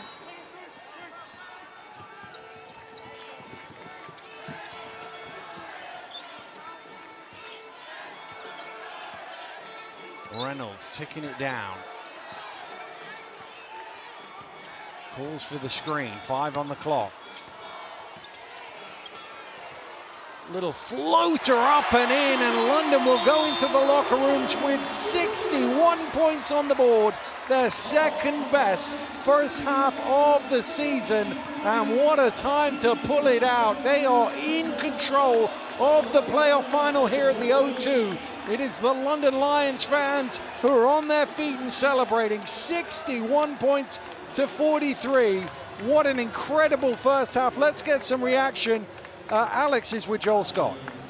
Joel, a massive first half, both for the team and yourself. 19 points, 11 rebounds. The ball just seems to be falling your way at the moment. Yeah, you know, that's what it is. Sometimes it's my night, sometimes it's my teammates' night. They trust me, I trust them. You know, we're doing what coaches told us to do all year. And a really explosive first half from you guys. 35 points out there. You were active on the boards. You were active in transition as well. Plenty of turnovers. Was that the message from coach out there? Really impose yourself today? Yeah, absolutely. You know, we're just trying to play our game, be solid, do the things that we've been doing all year. And we've done that, and we need to do it for 20 more minutes. And now an 18-point lead at halftime. What are you going to do in the second half to keep that lead the way it is? Got to keep the foot on the gas. Got to keep the foot on the gas. That's all it is. Joel, thanks very much. Best of luck second half. Well, that is it. Keep your foot on the gas and you will have the 4th medal of the season for sure. He might even have a golden basketball to play with. But again, I go back to Cheshire's numbers are a little low. They are in shooting number 29%, a little bit low. But the problem for them is the volume of shots. It's still 10 more shots for the Lions in the first half. Yeah, and that's it. Those offensive rebounds have really crippled Phoenix. But look at the three-pointers there. Look at the volume there, Dan. 17 three-pointers they've taken. I wouldn't say there was a lot of quality three-pointers in there. A lot of them have been highly contested, off the dribble. This London Lions defense really has made this Cheshire offense shake. Well, the other key stat, 13 offensive rebounds. You said it. Cheshire only had 10 defensive rebounds. So more than half of London's misses have ended back in their hands. Another opportunity to wear down the defense. That is why they're up at halftime. Let's throw it back over to Drew and Z. Thanks, Dan. 61-43 before coming into this game. We would have thought that's an end-of-score game for the London Lions typically, but they look very comfortable here. Yeah, what a fantastic start from the Lions. They were focused. This is looking like a team that have been here before. They have 3 trophies they have lifted. They were confident. They were calm. Cheshire Phoenix did not rush them or get them out of their offense at all. But then the defensive end, outstanding, really forced Cheshire into some. It took them 3-4 minutes to score their first bucket. They went on a 7-0 run to start the game and scored 35 35 points in that first quarter. Well, it looks like a team that's played in 3 finals, and this is the first final for Cheshire Phoenix so far this year. At the top of the show, I asked you, which style will prevail? London with the #1 defense, Cheshire with the #1 offense, and London is just smothering them defensively. Well, defense wins championships, Drew, and that is what they're doing. Excellent. Also, Scott, right here under the basket, rebounding. He has a double-double already. We also spoke about Rye playing fantastic basketball in the right places at the right time. Nice little finishes also. So you've got those 2 guys. I felt Tariq Phillips started very well, also getting their scoring. So the Lions are looking strong, but they're looking as a unit, and they're looking like a well-oiled machine. Yeah, we know how deep they are. We know how much talent they have, and it feels like we're seeing the best version of them today. Now, if we look at an opportunity for Cheshire to get back in this, we know they're not a defensive team. Well, do they need to get more stops, or do they need to score more? Well, you know, you've got to put the ball in the basket, and they're struggling to get anything easy. I think they're getting forced. They're a team that shoot a lot of threes, the #1 team in the league that gets shots up. But when that's not dropping, what else do you do? You know, at that point in the first quarter, all of their bench had all their points. I think it was 17 points to start. Their starters had to be benched. So the thing is about basketball, it's a 2-half game. This is a new half that will come out. One thing I do know covering Cheshire all year is they can bring that energy and that next wave. So London Lions, fantastic. Lock in and you'll lift that 4th. Well, we know this thing is far from being over. 20 minutes of action coming back at you.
Football, there's a lot to consider.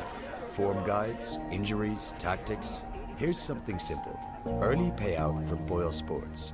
Go 2 goals up and you'll walk away a winner, no matter what. When your team goes 2 goals up, you win on singles, hackers, and bet builders. Back yourself at Boyle Sports, home of the early payout.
Second half underway from the beautiful London O2 Arena. The first half, it was all about the defensive dominance by the London Lions. And then on offense, how about this guy right here, Joel Scott, getting off to the races, setting the tone right there at the beginning. Ooh, slams it in, 19 points and 11 rebounds, and a couple of highlights for us in the half. That stat line is something that you finish with, right? Yeah. And already he's found his way, and this is where he was excellent and dominant at the start of the season. So here he is in places to be so successful. That's a tough finish right there. Yeah. And you can see it. Look at the energy and the roar that he brings. You think he wants this? I mean, nothing flashy on there, just Solid. old traditional. Got his hard hat on, his shovel, running the floor, right place, right time, picking up those little rebounds. And like you mentioned as well, with the London Lions guys, a guy like Aaron Rye, facing his former team. Yeah, that too, but I think the next coming out here, if Cheshire want to get back into this game, they've got to defend. They can't let London Lions score 35 points in the first and put up 26 in the second. Way too much offense there. London Lions is playing Cheshire's style of basketball, and it is working. They've got to hold on for the second half. Well, let's catch up with the guy who has celebrated on this floor before, even walking away with an MVP award. That's Mike Tuck. He's with Alex Duffel. Down courtside with Sheffield Sharks legend and SLB commentator Mike Tuck. Mike, what a first half that was. Look, London in control at the minute, but Cheshire showed that they can hold their own in their moments as well. Yeah, definitely. I mean, first off, the atmosphere here, absolutely incredible. And this is the big platform, the big stage. London Lions have showed up and shown their dominance early. Multiple guys putting the ball in the basket. But the story of the night, obviously, Joel Scott, 19 points, 11 rebounds in 14 minutes. You know, Cheshire really got to lock in on him. And then Cheshire, you know, on the other side, got to find some more production from their starters. Only LaQuincy Rudeau has put the ball in the basket from their starters. Their bench doing a lot of the main work. 61 points in a half for the London Lions. I mean, that's a lot of points on the board. So Cheshire got to regroup, defensively lock down. Look, you've played in plenty of these big occasions. What's it like as a player in an atmosphere like this? Very different to a regular season game. Yeah, obviously regular season games, the gyms are smaller, atmospheres are different. Here, packed out arena, the O2, this is the highest stage. This is where you want to be. And it's those players that can separate themselves and show up on the day that are the cream of the crop, and we're seeing that right now from the London Lions. And look, the men's final is on now. The women's final was earlier, and from yourself, from everyone in Sheffield, a great result. The Hatters coming away with another victory. Just a word on what Vanessa Ellis and her team have done this season. Absolutely incredible for them. You know, they were here last year. They won the playoff final last year. They won all 4 titles this season, so 5 things in a row. And it's a historical season for the club. And you couldn't happen to better people. Obviously, I work around the club, so Vanessa and the team there, absolutely amazing. Mike, thanks very much. Enjoy the second half. Thanks, guys. Well, the legend, Mike Tuck, I'm just glad I don't have to receive any more elbows from that guy. But here in the London O2 Arena, it's the London Lions with a dominant first half. Z, you've covered this team all season. What have you seen from the Cheshire Phoenix to give us confidence that they can make a run in the second half? Well, they got to hit shots, right? But the one thing they don't lack in is confidence. They have the ultimate green light. They will shoot the 3. I've said it before, they only shoot 3s and layups. You hardly see them shoot mid-range jumpers. So if the 3 isn't dropping, then what else can you do? Get to the rim. But the defense has been so solid for London Lions that they're finding it so difficult to get anything easy. Well, they are not giving anything easy from the perimeter. They're getting to the free throw line. They got to tidy up a little bit from there. Well, unbelievable 20 minutes underway. We will pass the baton back to our commentary team, Ann and Dan. Thank you very much, Drew. I'm just trying to console Ant here. Why did we break out Mike Tuck and his MVP performance? That was Ant's last ever professional game. Who let that on the court there? I've already repressed it from my memory, Dan. All these old memories. That was like 10 years ago as well. Makes me feel old as well. So thank you for that memory trip down memory lane. Well, 10 years from now, it could be Joel Scott remembering back to an MVP performance. I mean, they talked about it there. The reality is, if London get to 122, as they're on pace for, they're going to win this one going away. Cheshire, we know they're an offensive team. They're not going to win this game solely on offense. They've got to slow London down. Yeah, they have, Dan. But look, if Cheshire can get some stops, we know that the stops can lead to easy, quick points. Cheshire need a lot of easy, quick points now, so they're going to have to mentally lock in defensively. I think the biggest disappointment for Cheshire has been some of those 50-50 balls have went in the side of the London Lions. London Lions want this that tad bit more, and they look the more focused team. Well, I say this all the time. When you're in a situation like this, the target for Cheshire right now has to be force London to call the first time out. Doesn't matter what the run is, doesn't matter what the scoreboard says. Get to a point where their coaching staff are thinking, hang on, we need to talk things over. Yeah, when you look at, you break down games into segments, this next 5 minutes is so much more crucial for Cheshire Phoenix. On the other end of the side, London could be thinking, look, we could blow this game open here now, and this could be all over. We'll take the hearts of our positions right now. So this first 5 minutes is really really important for both clubs here.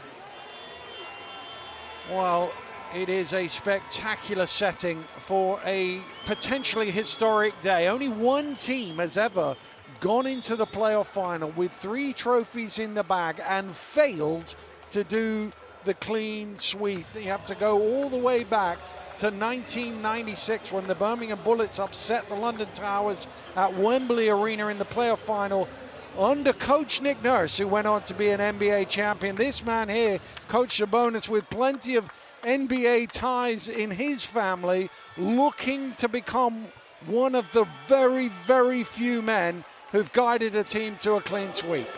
In his first year as a head coach as well. Not a bad way to start. Not a bad way to start. Maybe he's destined to be a coach. He probably do a half good job, huh? Well, his team are 20 minutes away from immortality.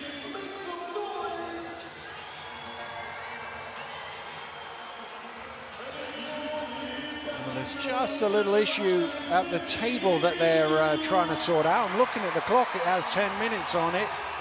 We seem to be in the third quarter on the scoreboard, so everything seems okay. And indeed, we get a thumbs up. Underway in the second half, London with an 18-point advantage, trying to stretch that on the opening possession. Here's Phillip, who really got them started first couple of plays. Reynolds, out to Rye. Rye pumps up, misses, rebound White. Good defensive set there from Cheshire Phoenix. Good challenge from Skylar White and good rebound. Although trying to find room along the baseline, unable to do so. The changes that Azania was talking about, Robinson in the starting lineup and Policelli. Here's White. Back to Cameron, cutting well off the ball, and he is fouled and will go to the line. And that's what they missed in the first half, just guys moving without the basketball. It felt like a lot of isolation ball. Skylar White in the post, they're double teamed, makes a good decision, but it's Tobias Cameron that gives him the option there. Good cut.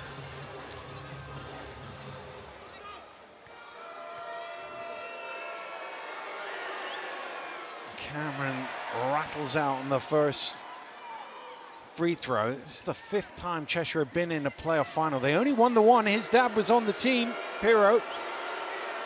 Lost the other 3.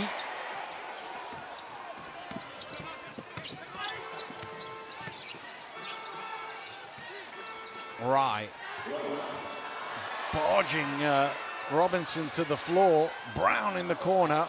Rebound Policelli. And Rye with the bump foul.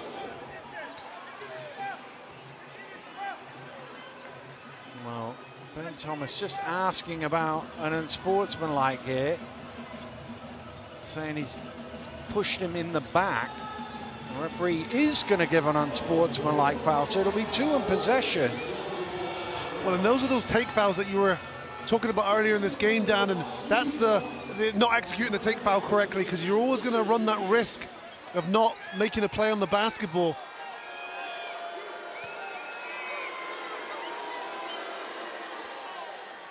But still, they struggle from the free throw line. Policelli's 0 for 3 from the free throw line. I'm sure Tariq Phillips just reminded him of that as well as he walks across. They have missed half of their free throws They've taken 20. And these are the 3 points they need. These are when the clock stopped and you can chip into that deficit. You're down 17. You've given away 10 points. Even if you say, well, we'll just make the same many as they did, you've given away 6 points. Policelli on the turnaround. You don't see that from Frankie Policelli very often. He makes so many difficult shots. Usually at the three-point line. Yeah, I'm trying to think if I've seen him have a turnaround in the post before.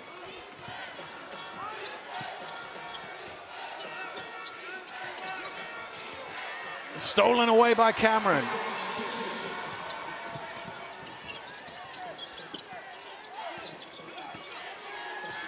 Rideau baited into the three, takes it and makes it. Wow, really positive start here for Cheshire Phoenix. They're scoring the basketball, but they're also getting stops as well. Brown, man down in the key. Joel Scott is back to his feet. Spinning baseline, knocked loose by Rideau. Nobody better at hawking the ball than him. The referee's actually going to talk it over as to whether that might go the other way, and it does go back to London. Well, the Cheshire fans behind their bench all on their feet, screaming at that one. Well, they've done what they're set out to do, though, Dan. Cheshire Phoenix had to throw the first punch. 6-0 so far in this third quarter. It's into Reynolds, only 8 on the shot clock. He fires up the three. He knocks down the triple. Cheval Reynolds from behind the arc. Goodness me, that's a big one, and that takes him to 13 points personal. He had a really strong first half. Oh, he doesn't take a lot of threes, Reynolds, but he certainly shoots them. Same two is Robinson. There's a foul off the ball. That basket will count. The three is good, and the foul is on Reynolds in the post, so Cheshire will get the ball back. Wow. Oh, the tide's starting to turn here, Dan. You see a wrestle down low. Well, the foul was called while the ball was in the air, so that will be the correct interpretation, that it's a foul after the shot. Shot counts and sideline ball. Exactly what Cheshire needed here at the start of the second half. Well, Z said this pre-show. He doesn't shoot a lot of threes, Pat Robinson, but he is a 43% three-point shooter. A turnover there. He's lost it. Here's Brown, and into Rideau, who commits the foul, his third personal.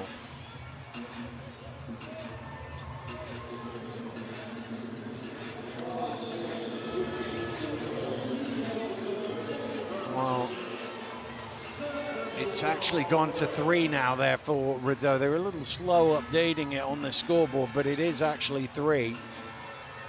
Oh, Chaundi Brown Jr. was one of the later additions to this London Lions roster, but he completed the roster. He's been such a prolific figure for them. I mean, very few can boast his resume with Los Angeles Lakers, Atlanta Hawks, played in Japan as well. This is a player with high caliber. He's came in and been a great addition to this club. Back to 13, the London lead. Cameron takes the 3 off the mark. Policelli with the offensive rebound. Good energy there from Policelli. Again, he's building on what he's contributed in this first half. 13 points now for Policelli. McGusty drives. Oh, nearly got that to go. He will shoot 2 as Cameron fouled him from behind. 11-4. Exactly what Cheshire needed, really. They need plenty more of it as well.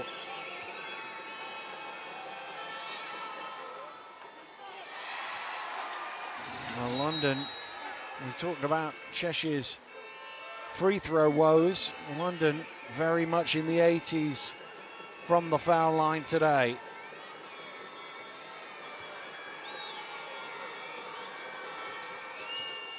Well, he misses the second, though. Only the 5th missed free throw for them. Robinson pushing, spinning, and getting fouled. Pat Robinson's really good at that too.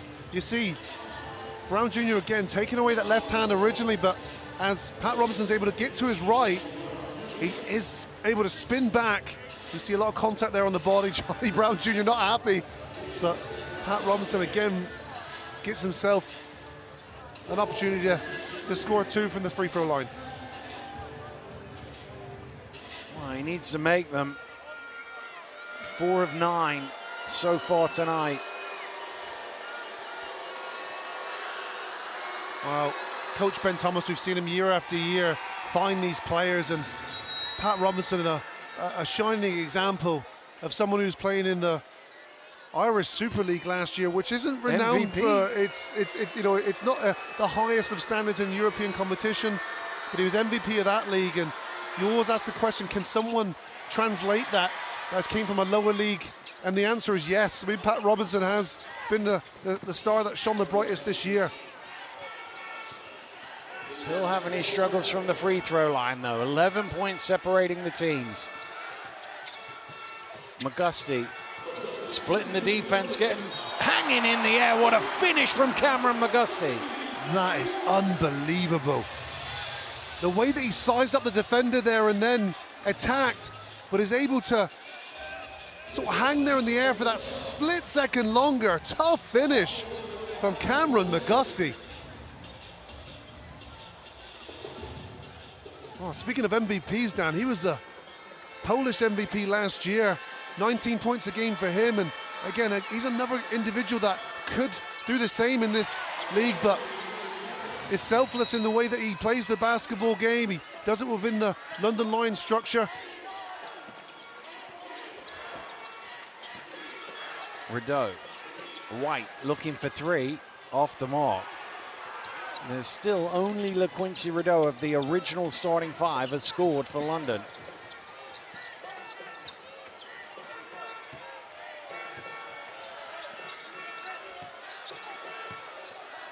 McGusty at the halfway line. Changing pace, trying to shake loose Cameron, gets the shot away. Cameron does a good job. And Rideau, oh, somebody, I think, did he roll his ankle there? I don't know if somebody just landed on him. He's slow to his feet, LaQuincy Rideau.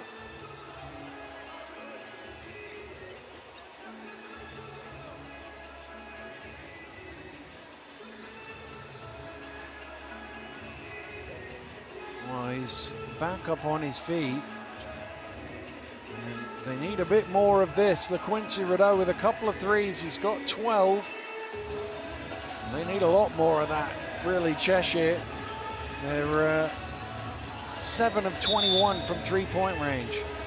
It's going to be a shot clock violation. The referees were having a conversation about whether it should have reset or not.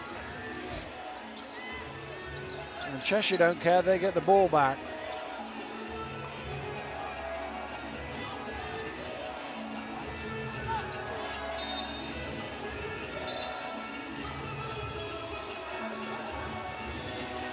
Well, now there's another conversation going on.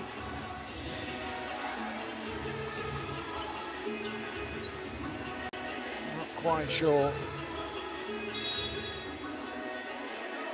what it is. Is it going to be back to a London ball? Well, it will go back to London. I'm not quite sure there what the thought process was, but it's going to be a London ball.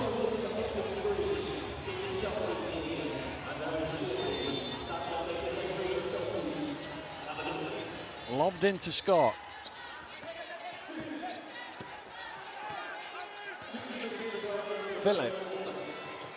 Phillip to the elbow, knocks it down. Yeah, good job there by Tariq Phillip. He was looking for that spot there in between the first line and second line of the defense. Rideau gets it out. Policelli for 3. Frankie Policelli knocks down his third 3 of the game. Excellent work from the point guard, LaQuincy Rideau there. Got right in the middle of the defense. Found Frankie Policelli in the corner for the 3.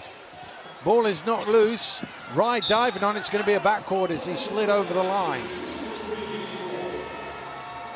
That's one of them where actually Rye would have been better sliding into the backcourt and then getting it. I mean, he lost the ball a couple of times, Rideau, but he still found his man in the corner. Excellent find. Well, it's still only 13. It's not out of reach by any stretch of the imagination. It still feels like London are in control of the situation. More positively, though, for Cheshire, they're winning this quarter 15-10, and that was absolutely essential. They had to be the aggressor here in this third quarter. Rideau's going to step away, looking for 3 more off the mark. Ball hits the floor, and Phillip with the rebound. Well, it's the 10 as much as the 15 that's key. They've slowed London's scoring down. McGusty. Back out to Scott. He's going to fire up the 3. Front iron, long rebound will go all the way out of bounds for a Cheshire ball. Yeah, London Lions offense look like they're running out of options. I mean, credit to Cheshire too. It looks like they're more committed to that end of the floor.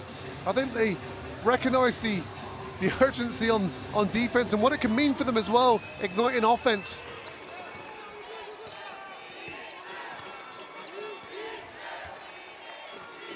Robinson, using his strength, draws the foul, and there is nobody in Super League basketball better at drawing fouls than Patrick Robinson.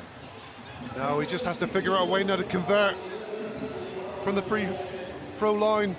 This is a tough matchup for Patrick Robinson because McGusty is the longer defender, but he's found a way. But the 5 for 11 from the free throw line, that's where the troubles have been for Pat Robinson so far. Well, McGusty joins Reynolds on 3 fouls. Cheshire have Diggins, Rideau and Cameron all on 3.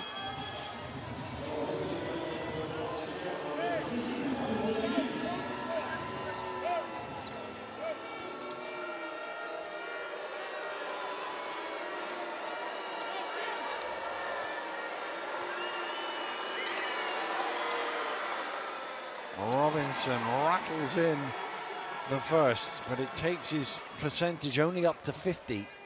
He won't care how much of the rim he touches down as long as it just drops in. He's not playing for swishes.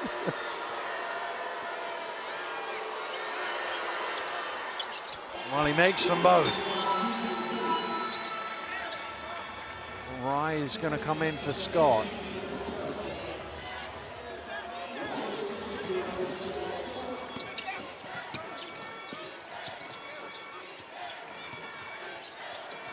McGusty drives, rearranges, what a finish! Cam McGusty straight down the middle with the flair. Wow. Rideau looking to attack, kicks it out. Policelli short on the 3, rebound Brown.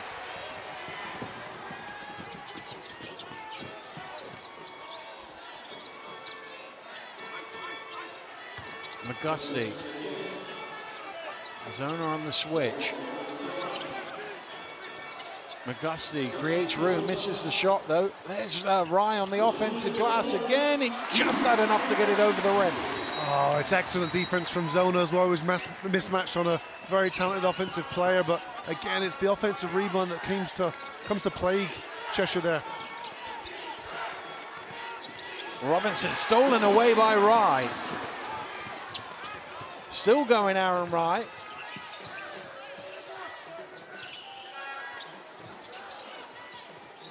Rye gets it back. Out to McGusty looking for a 3. And there's Rye again. More offensive rebounds, more second chance points for the London Lions. Just like that, Dan, it's back to 17. And it's following the script of the first half. Those second chance opportunities from offensive rebounds. London Lions, the aggressor on the boards. Well, it had started so well in this third quarter for the Cheshire Phoenix, but it's one of their former players that is giving them fits underneath. The offensive rebounds have been a problem all game.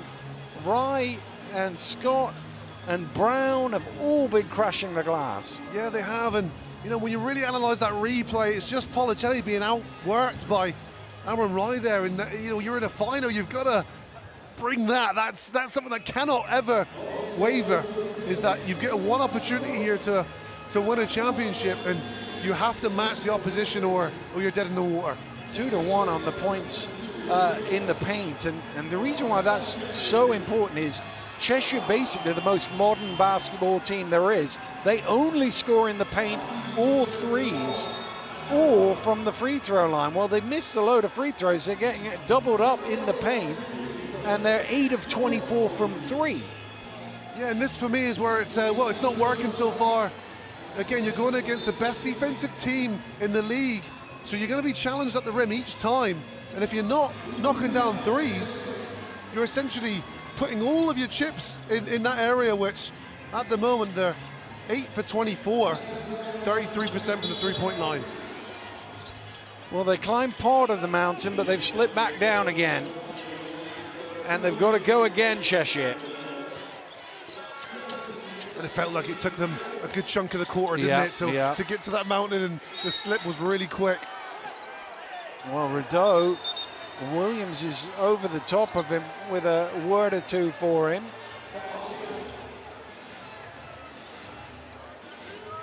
The foul is on Dean Williams. I think it's fair to say there's nobody on the London side of the ball that sends LaQuincy Rideau a Christmas card. No, I think that's an accurate statement.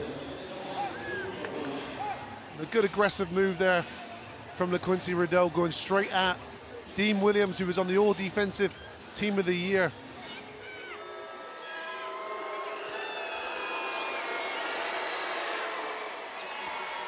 Well, Rideau has 13 points. All 13 of the starting 5 points is still the bench and LaQuincy Rideau as far as Cheshire are concerned. What do they miss now? 12 missed free throws.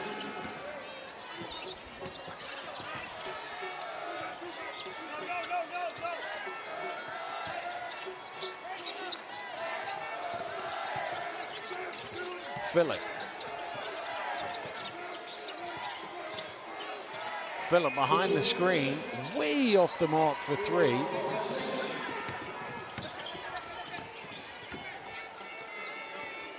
Robinson using his speed, driving through, blocking foul is the call. Basket will count. Robinson for the and one. Wow. Acceleration there from Pat Robinson. Who's chatter here. Williams and Robinson having a discussion. Well, this is where the plot may thicken a little. The rivalry certainly there. And that could have went either way. I'd love to see this one again. And you see Pat Robinson going right at the rim there, and Dean Williams knows he's trying to get to that left hand, so he's trying to beat him to the spot. The referees deemed he was a little too late. Third foul on Williams, so he sits down. There was plenty of discussion, put it that way.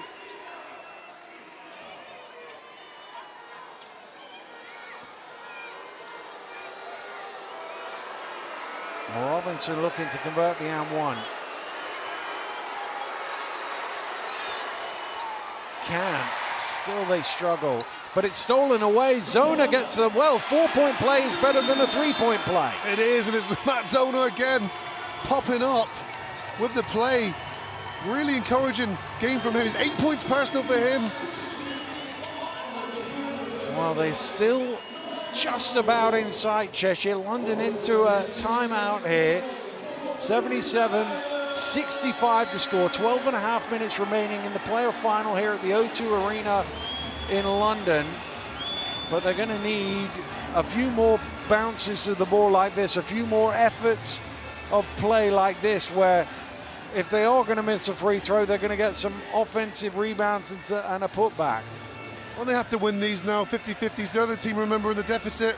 If London are the team that can afford to trade baskets and, you know, and happily finish this game doing so. But it's Cheshire Phoenix that have to find ways now to increase the pressure, and those little battles, those little psychological battles as well, to try and get on top. And so far in this quarter, they are on top, 22-16. Well, those Cheshire fans still believing that there is a way back into this game. The way they have played all season, they've seen their team make some spectacular comebacks. This would be the biggest of them all, really, given the situation, given the opponent. They still believe it's possible. Oh, it is, Dan. In the way that this Cheshire team is constructed, it can be done. You know, you've seen it with your own eyes. Up in Ellesmere Port, this team has some potent offense, meaning that they can shoot themselves back into a game. But they're going to need to put in some graft as well, and doing a little bit of the dirty work here to put themselves in that position. Phillip bringing it forward.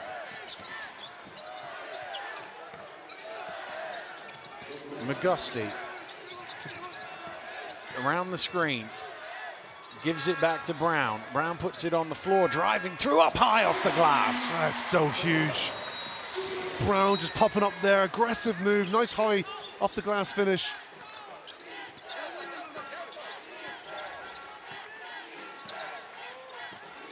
Zona, back to Rideau. That is offensive foul on LaQuincy Rideau, foul number 4 on the next point guard. Joel Scott enjoyed that one as well. You can see he knew where LaQuincy Rideau was going to go. He beat him to the spot. Well, no movement on the bench as yet, although Robinson has now been called by Ben Thomas. So LaQuincy Rideau will sit down. Well, LaQuincy Rideau is the type of player that you'd want on court if you're trying to get back into a basketball game. He will be one of the more competitive individuals that you'll come across on these shores. I don't think he'll be on the bench for long. Here's McGusty, drives, kicks, Rye, corner 3 is good. Wow, it's a big one. The penetration initially from Cam McGusty to get his teammate an open look in the corner, and he knocks it down. 21 points for Aaron Rye. He becomes the game's leading scorer. Lindo, short on the 3. Ball batted up in the air, and McGusty gets to it first.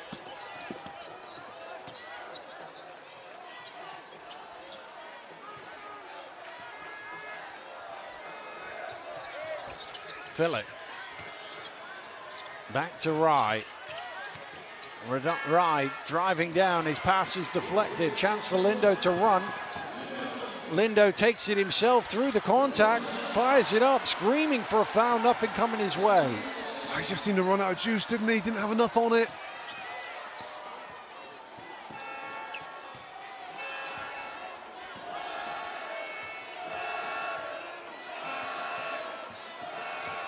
McGusty looking to attack. To the spin, Brenchley commits the foul.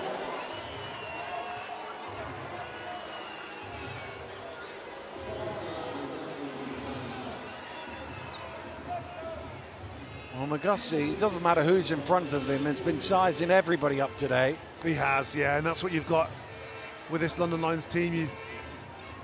Joel Scott's pretty much rolled on him the first quarter, getting contributions from Cam McGusty, Shavar Reynolds, and then in this third quarter, Cam McGusty's really been the guy that they've went to. So 11 points personal so far, but he's made some big plays. And when you're not paying attention, Aaron Rye has been torching his old team as well on the offensive glass. That corner 3 a moment ago. Yeah, Aaron Rye has been the MVP we all remember last season.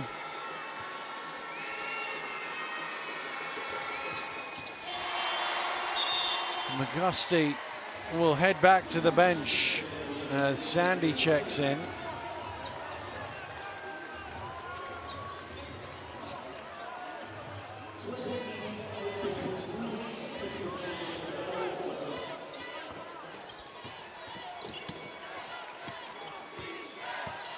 Shot clock is on, but Cheshire should be able to run it to the buzzer here. Well, Diggins is going to take an early one for 3, not convert. And there's going to be a foul by Zona, and London will walk the length of the floor. for 2 free throws, and you could take that to the buzzer. Instead, they're shooting free throws. Yeah, that is not what I would say very good clock management there. A shot that they should have let more seconds tick off, and then they're essentially gifting Joel Scott to extend the lead here with 2 shots at the free throw line. I'm saying that, 8 seconds though, Cheshire Phoenix can score that's in that amount of time. Scott looking to become the second Lion to 20, although that one was a long way short.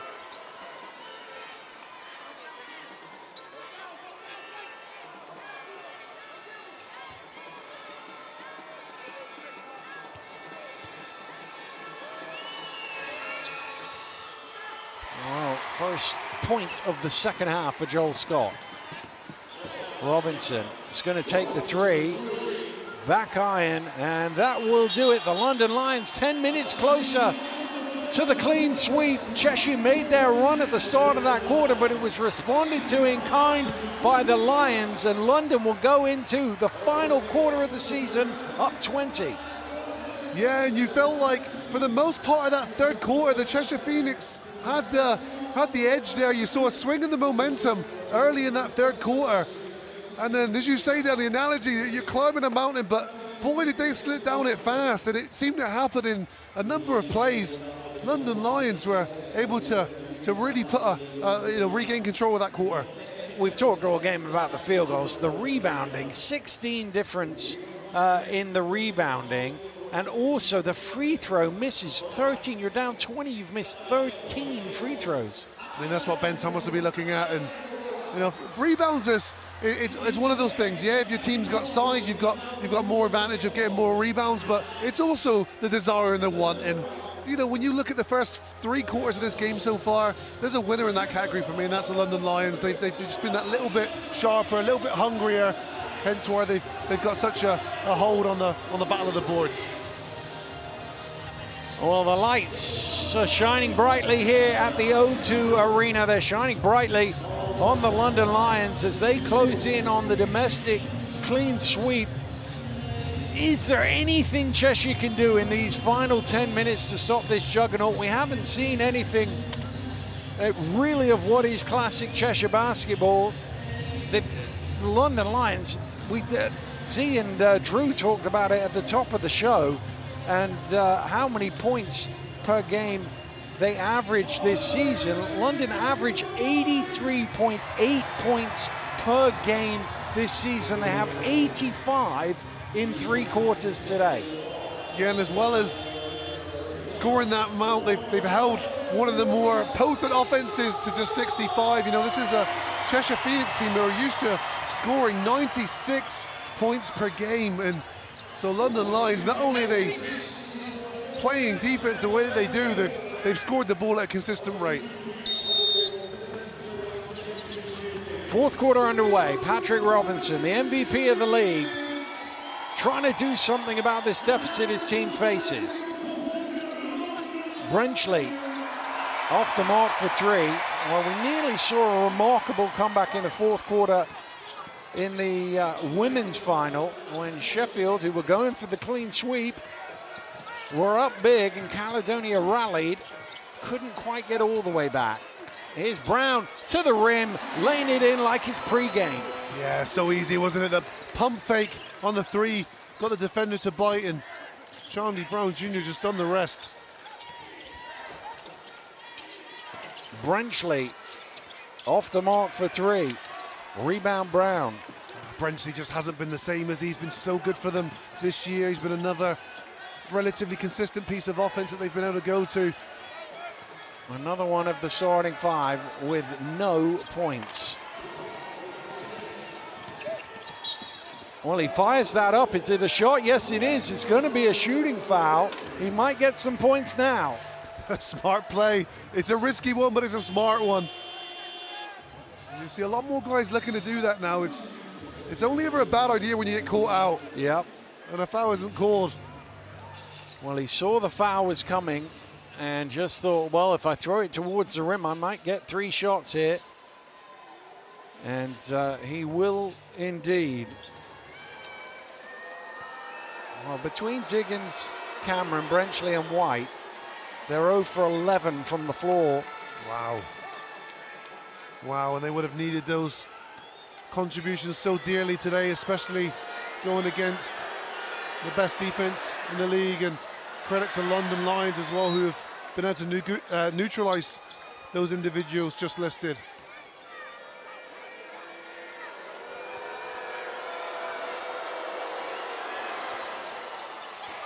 Well, he is finally on the board, but the free throw woes continue for Cheshire.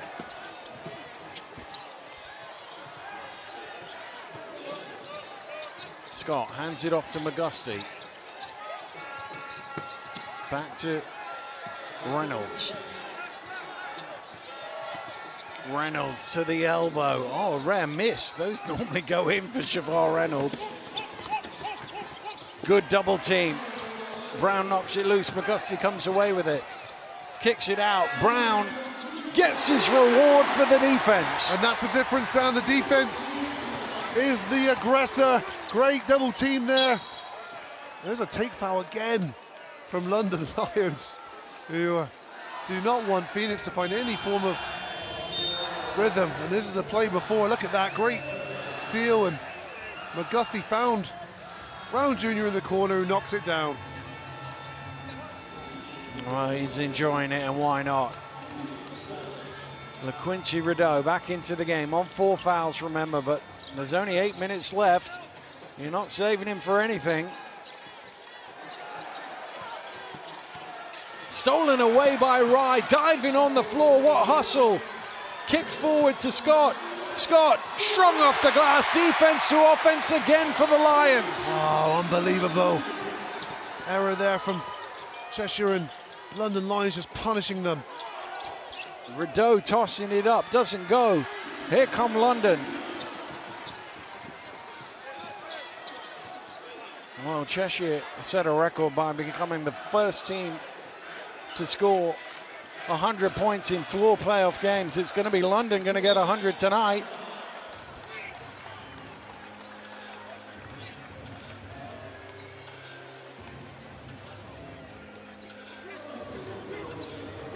You get the sense now from London that they kind of know it's in the bag, and they're just enjoying it out there. Yeah, I think so. They're still making the good decisions, though, and that's a credit to them, remaining disciplined. And Joel Scott can top up his tally even further here. He's on 22 points and 14 rebounds, and he has been such a dominant figure for this London Lions outfit. First one is short. Well, in the old British Basketball League, there was only one playoff final where a team scored 100. It was Guildford against the Lions in 2008. In Super League basketball, we're set for 200-point finals in a row. Leicester got 105 last year. Looks like London will go past that. Here's Rideau off the mark for 3. Brenchley underneath gets a second chance for the Phoenix. Rideau thought about the 3. He's running out of clock now. He has to take the 3. Doesn't go. And the rebound snaffled again by the Lions, as it has been all game, and they're off and running again. Williams, well, it was just a matter of when they were going to foul him there, I think. I think a good decision there from Reynolds Jr. He saw that Dean Williams was in the key against an undersized guard in Pat Robinson. He just sort of floated the ball in there and knew that Dean Williams would be able to do the rest.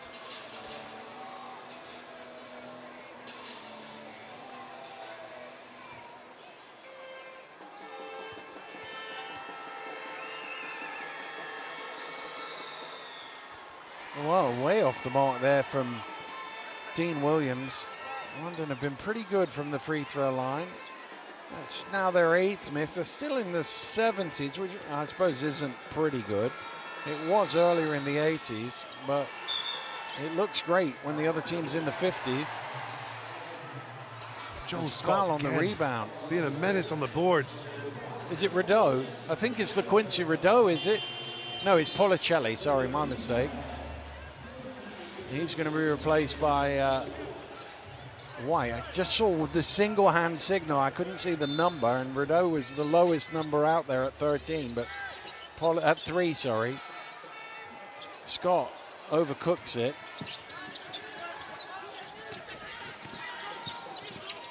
Robinson driving in, swiped away, but an offensive rebound. They do get it back this time, London. McGusty fakes the pass, throws it over his head, but Phillips says, you know what, let's get into an offense. Veteran point guard, Darren, Yep. good decision. Yeah. Robinson with the foul. Oh, Joel Scott doing it on both ends of the floor here. As Pat Robinson's going to his weaker hand there, and Joel Scott, perfect timing there, and pins that one, bouncing it off the backboard. Well, he's in a battle with Aaron Rye for MVP right now, and it's Scott sitting down and Rye coming in.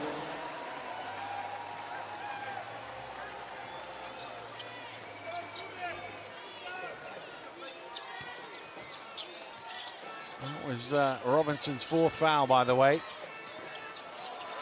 McGusty has a lane to the rim and lays it home. I think you're right, Dan. London really look like they're enjoying this now. They're playing with their food and enjoying the beatdown at the moment of their opposition. Robinson missing the 3. Brenchley with the offensive rebound. He lays it in. Oh, good activity there from Brenchley's. Continuing to play hard. But Cheshire Phoenix is going to need a lot more of those. I tell you who's playing really hard. Coach Sabonis on the sideline. He's still doing his defensive slides up and down as he has done all season. Yeah. It's going to be a foul on Aaron Rye. He's still jumping up and down with every call, Coach Sabonis. I was in Kaunas last week. I went to the House of Lithuanian Basketball and Museum. Obviously pictures of his dad all over the place. You know, it's quite a surname to live up to, but in his first year as a head coach, what a job he's done. Coach of the year, he's what, 5.5 minutes away from a clean sweep. Just an unbelievable job. Yeah, it's a dream start, isn't it, for anyone's career, but given your first head coaching job and having such a, well, this could be an immaculate season in terms of, you know, how many competitions you're in and what you win. Brenchley off the mark for 3. Reynolds wasn't too interested in the rebound. He was interested in keeping Skylar White away from the ball.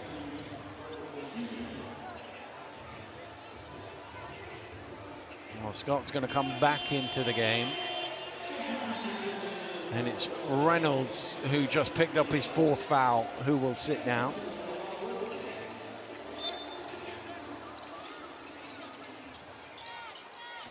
In the corner, top of the board from Cameron, stolen away by Rideau. That doesn't go either. 9-4, just 4 points in 5 minutes for Cheshire. They're running out of gas and they're running out of room, and London are marching to a clean sweep. Phillip, a little step away, back iron, and the rebound is with Cheshire. That doesn't go either. Wow, even though it's maybe not your day, I mean, Skylar White, we've seen him make those consistently throughout his career. He just hasn't been able to settle into this game.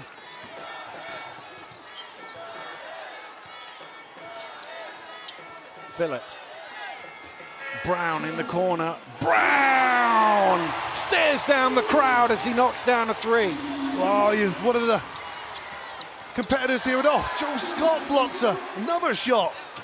And Aaron Rye gets a rebound, so they both get another tick to their index rating as they fight it out for MVP here. Stolen away by Robinson. Robinson will run it back for the easiest layup he's got in the game. And Coach Sabonis is going to call for a timeout here. Didn't like the look of that 2-0 run, and he's going to stop play here. Up by 26 and in control, but he's coaching till the end. He is indeed, and they always say the best coaches are just slightly paranoid, and maybe he didn't want that 2-0 lead to develop into a 20-0 run. But as you say, no, good extra passing. Look at the offense, completely, different to what Cheshire Phoenix offense looks like at times, and it's the extra pass there, and Coach Sabonis liking what his team are doing today. Well, that was the question, wasn't it, coming in? Would the moment get to London in any way, shape or form? Because, there's not too many teams have ever got to a situation where you can win a clean sweep. It's only happened a few times in the history of top flight British basketball. In the old British Basketball League, Newcastle did it 3 times. Chester, as we talked about earlier, in 2002, and the great Kingston team of Kevin Cadle, who won 11 trophies in 3 years, did it twice. They're about to get into some rarefied air here. Yeah, it's something that's incredibly difficult to do, and I remember we had an opportunity to do it at Leicester Riders and failed to do so, and many clubs have done so as well. I know Drew Lasker will be happy to remind me that he's one of the few people to win all 4 in one season. So this is something that doesn't happen very often, and London Lions' discipline and consistency is why they're in the position they're in here now. And the reason it doesn't happen very often is the best team wins the league. That is obvious because they have usually the most talent and consistently doing it. But because of the nature, great block from Skylar White, because of the nature of the season, you can be hot at different times. To win all 4, you have to be hot every time. In the beginning to win the cup, halfway through to win the trophy, and then have it all at the end to win the playoffs.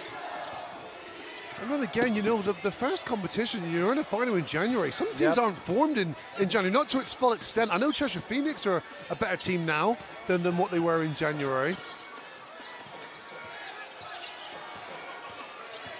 Late shot clock here for Rye. Just got it away in time, didn't go. Rebound Robinson. Well, Ovi's getting ready now. They're on their feet behind the Lions bench, the Lions fans. We're going to see the final few plays of Ovi Soko on a basketball court. He will retire at the end of this game. He has had an unbelievable career around the world before coming back to his hometown team, and it's going to end in the most perfect way.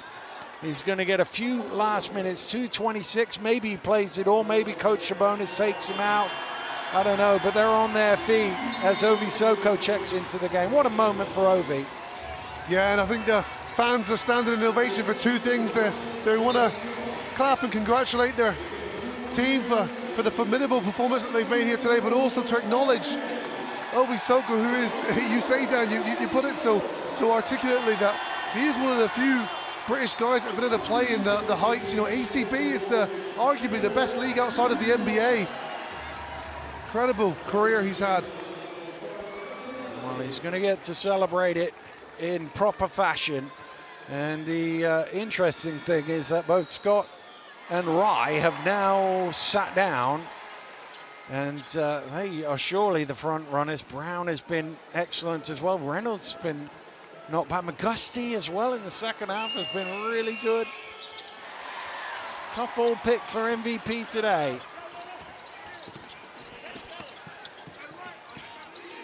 Cameron out to White, off the mark, and rebound Adamu.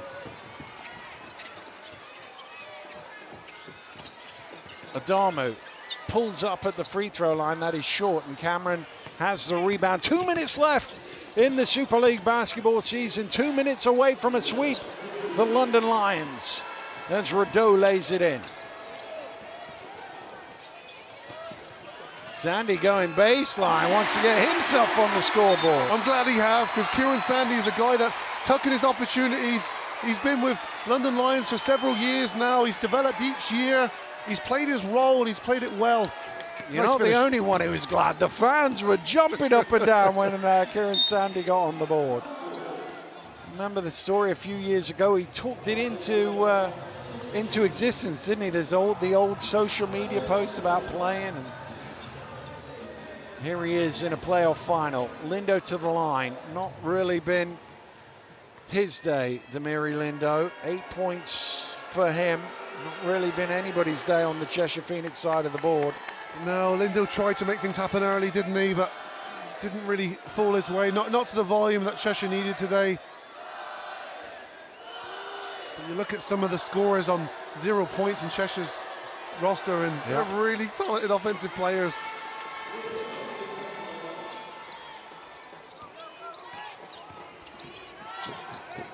Sandy, back to Reynolds.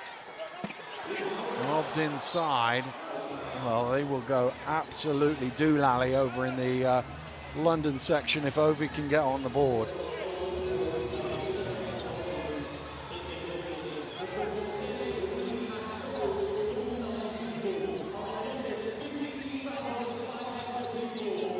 Lobbed into Williams. Reynolds round the screen. Here is Ovi. Little push shot, and he's made so many of them in his career. What a fitting way in the final to get on the board. If you could write it down, you would write it that way. That's his shot, that push shot in the middle, and he's done that all over the world. Well, Skylar White finally gets a shot to go, his first score of the game.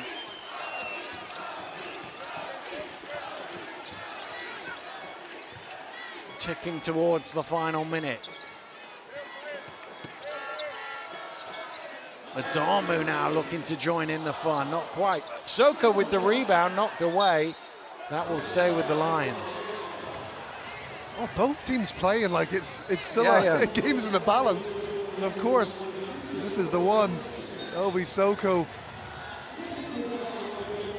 with a finish. Technical foul has been called. Skylar White, I think, said something inappropriate. Ovi looked to the bench. Who's shooting it? The answer, you. Wow. Well, this is a guy that's done good overseas, played in top league Spain, ACB top league Greece, France, Japan. He also had time to go on some TV show, did he? I missed that. I must have missed that.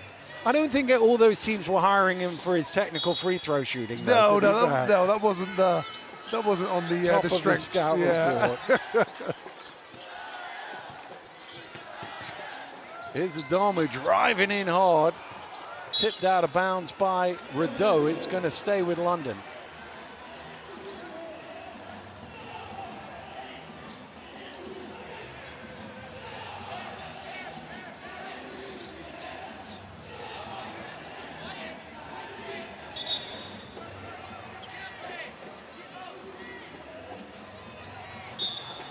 Well, Reynolds had time to dap up a kid in the crowd there. He's in party mood already. Foul is called.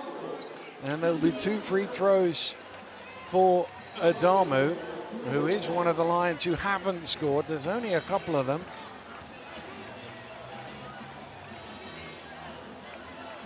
Well, it's been a long old slog for them, hasn't it?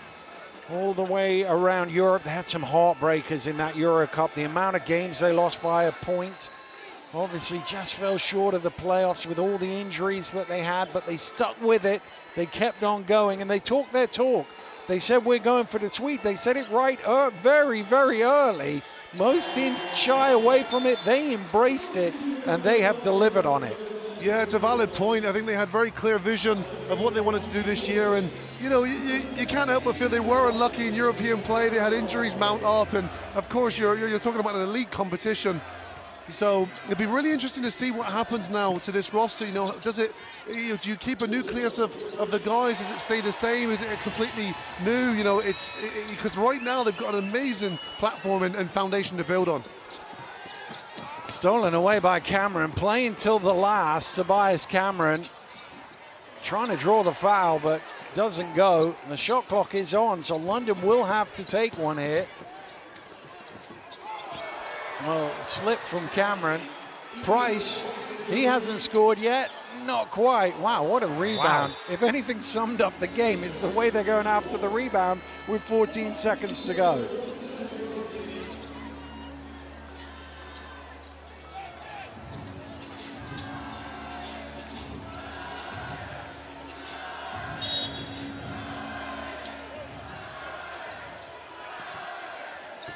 Well, Cheshire, will they dribble it out? Will they go for one more score? They'll go for one more score. Lindo will try it. It doesn't go. It's out of bounds. It's a Lions ball, and they are 3 seconds away from history here, London. Just need to inbound it and dribble it out. The celebrations can begin. London Lions have completed the clean sweep.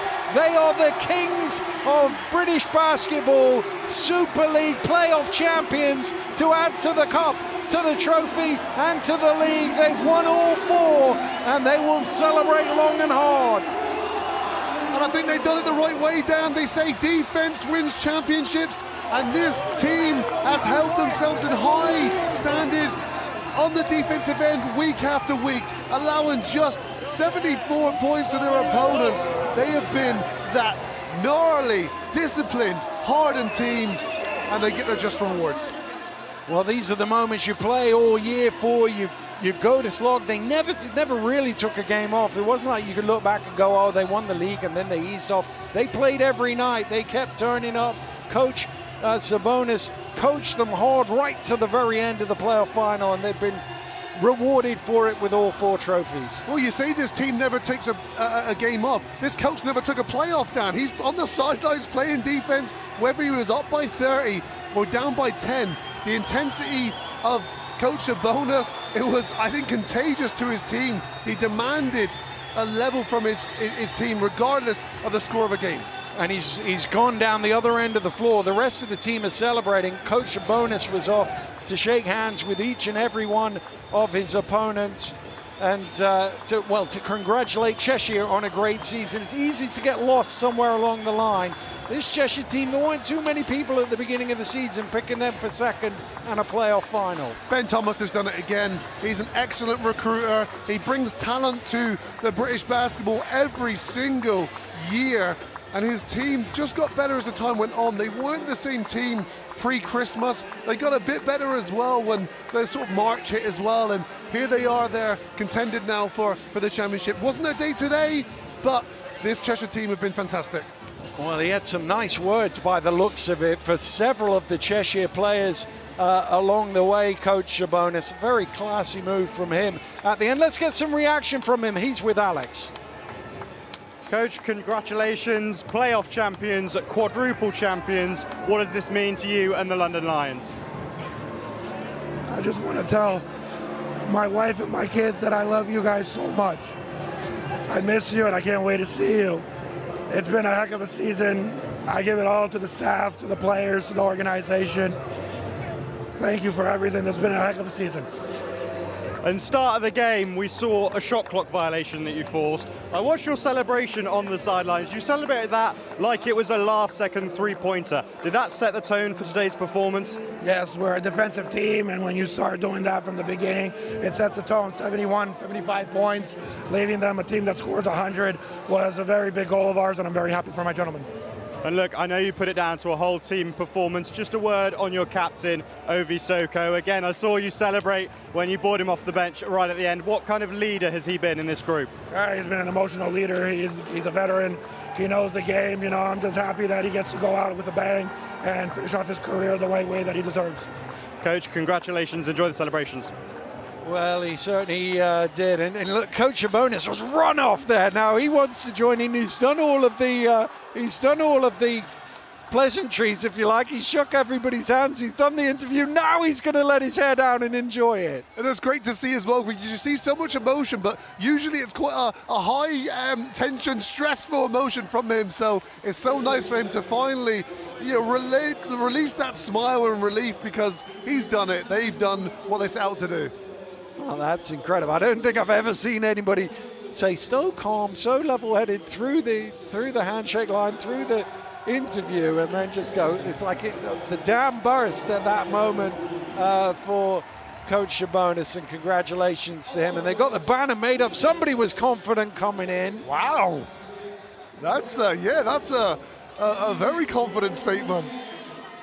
Well, they certainly delivered on it, and again, it was a good point by Alex. That 24-second violation in the first couple of minutes of the game, and he's given it the double fist pumps. That really sums him up and the way he wants his team to play and how defensive it is.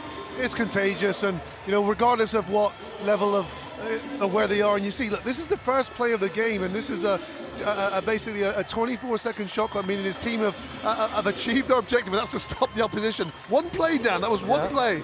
Yeah, and that was really typified him as a man, him as a coach, as we've seen all the way through. And well, the Cheshire Phoenix are going up to get their medals. It is the worst moment in sport, going up last game of the season. You're getting the runners-up medals, but they have to take a lot of credit for how they performed this year. Yeah, it's tough, Dan. You know, I like so many, have done this before, and you know, you sort of stand there and you contemplate and you ask yourself, you know, what could I and what could we have done better? And the sad thing about the truth of the reality is that some of these guys will never play again together, and that's I think that's sometimes the reality. Groups change, you know, year-to-year contracts and things change. So yeah, it's a really difficult position to be in, but you do have to reflect, and as time goes on, the hurt goes away, and you have to be proud of what you've achieved. You've been at this end of the floor as well, like the team in white, the fans over there. This moment you've slogged all season long, and this is your reward at the end of it. These are what you play for. There's no feeling quite like it, and you know, I've been retired myself 10 years, and I speak to some of my ex-teammates, and they'll even say there's no better feeling. The feeling that you know, you can't buy this, you can't bottle it. It's just something that you've earned, and the feeling is euphoric. And these London Lions team, like Cheshire, some of these guys will never play together again. We still will never play basketball again. So you've got a group here that's achieved something, a band of brothers moment per se, and they can enjoy it now. And his last moment on a basketball court is getting a winner's medal. It doesn't get any better than that. The other thing we talked about, their unusually low average top scorer, that's because it was different guy every night. Every single one of these players going up for a medal has contributed to them being here as quadruple champions. I thought this game demonstrated that perfectly. You know, you saw Joel Scott have an immensely dominant first half. Then you saw in the second half, you saw Aaron Rye there step up and be the quote-unquote the man, the leader. McGusty as well, he took his time, he took his role at being the predominant scorer, and then you got Sean D. Brown Jr. as well contribute for his 15 points. So I thought today was a really good example of how the season is went for London Lions. And you think back right to the beginning, first couple of plays of the game, the tone that Tariq Phillips set in all of that as well, as he goes up to get his medal. And we talked about the navigation of the season. Most of these guys have had an injury at some point or other, and somebody else has had to plug in and play, and they've all found a way to get it through. And Coach Shabonis will come up for his medal as well. What a first season as a head coach for, he's still a young man. He's still at the age of the players, really. I mean, it is quite a remarkable achievement for him. And everybody gets a chest bump along the way. Well, it's an incredibly hard choice, you would say, for MVP, but that is what is about to be presented. The golden basketball is ready and set.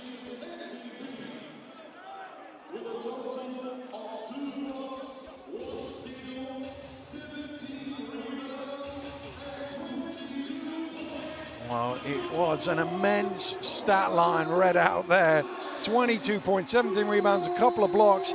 Really put his team on the front foot in the first half. Joel Scott, MVP. I think that's what it was, Dan. When the game was still in the balance, Joel Scott was the one who grabbed it first, and he grabbed it with both hands and knocked everyone out the way. He was just that player in the first half that really set the tone and gave his team that healthy lead going in at halftime. Wow. Now, what you look at Joel Scott too, had it not been for hamstring injury, which derailed his season only momentarily, he had the mental toughness to not just get back on track and perform, but to perform at that elite standard.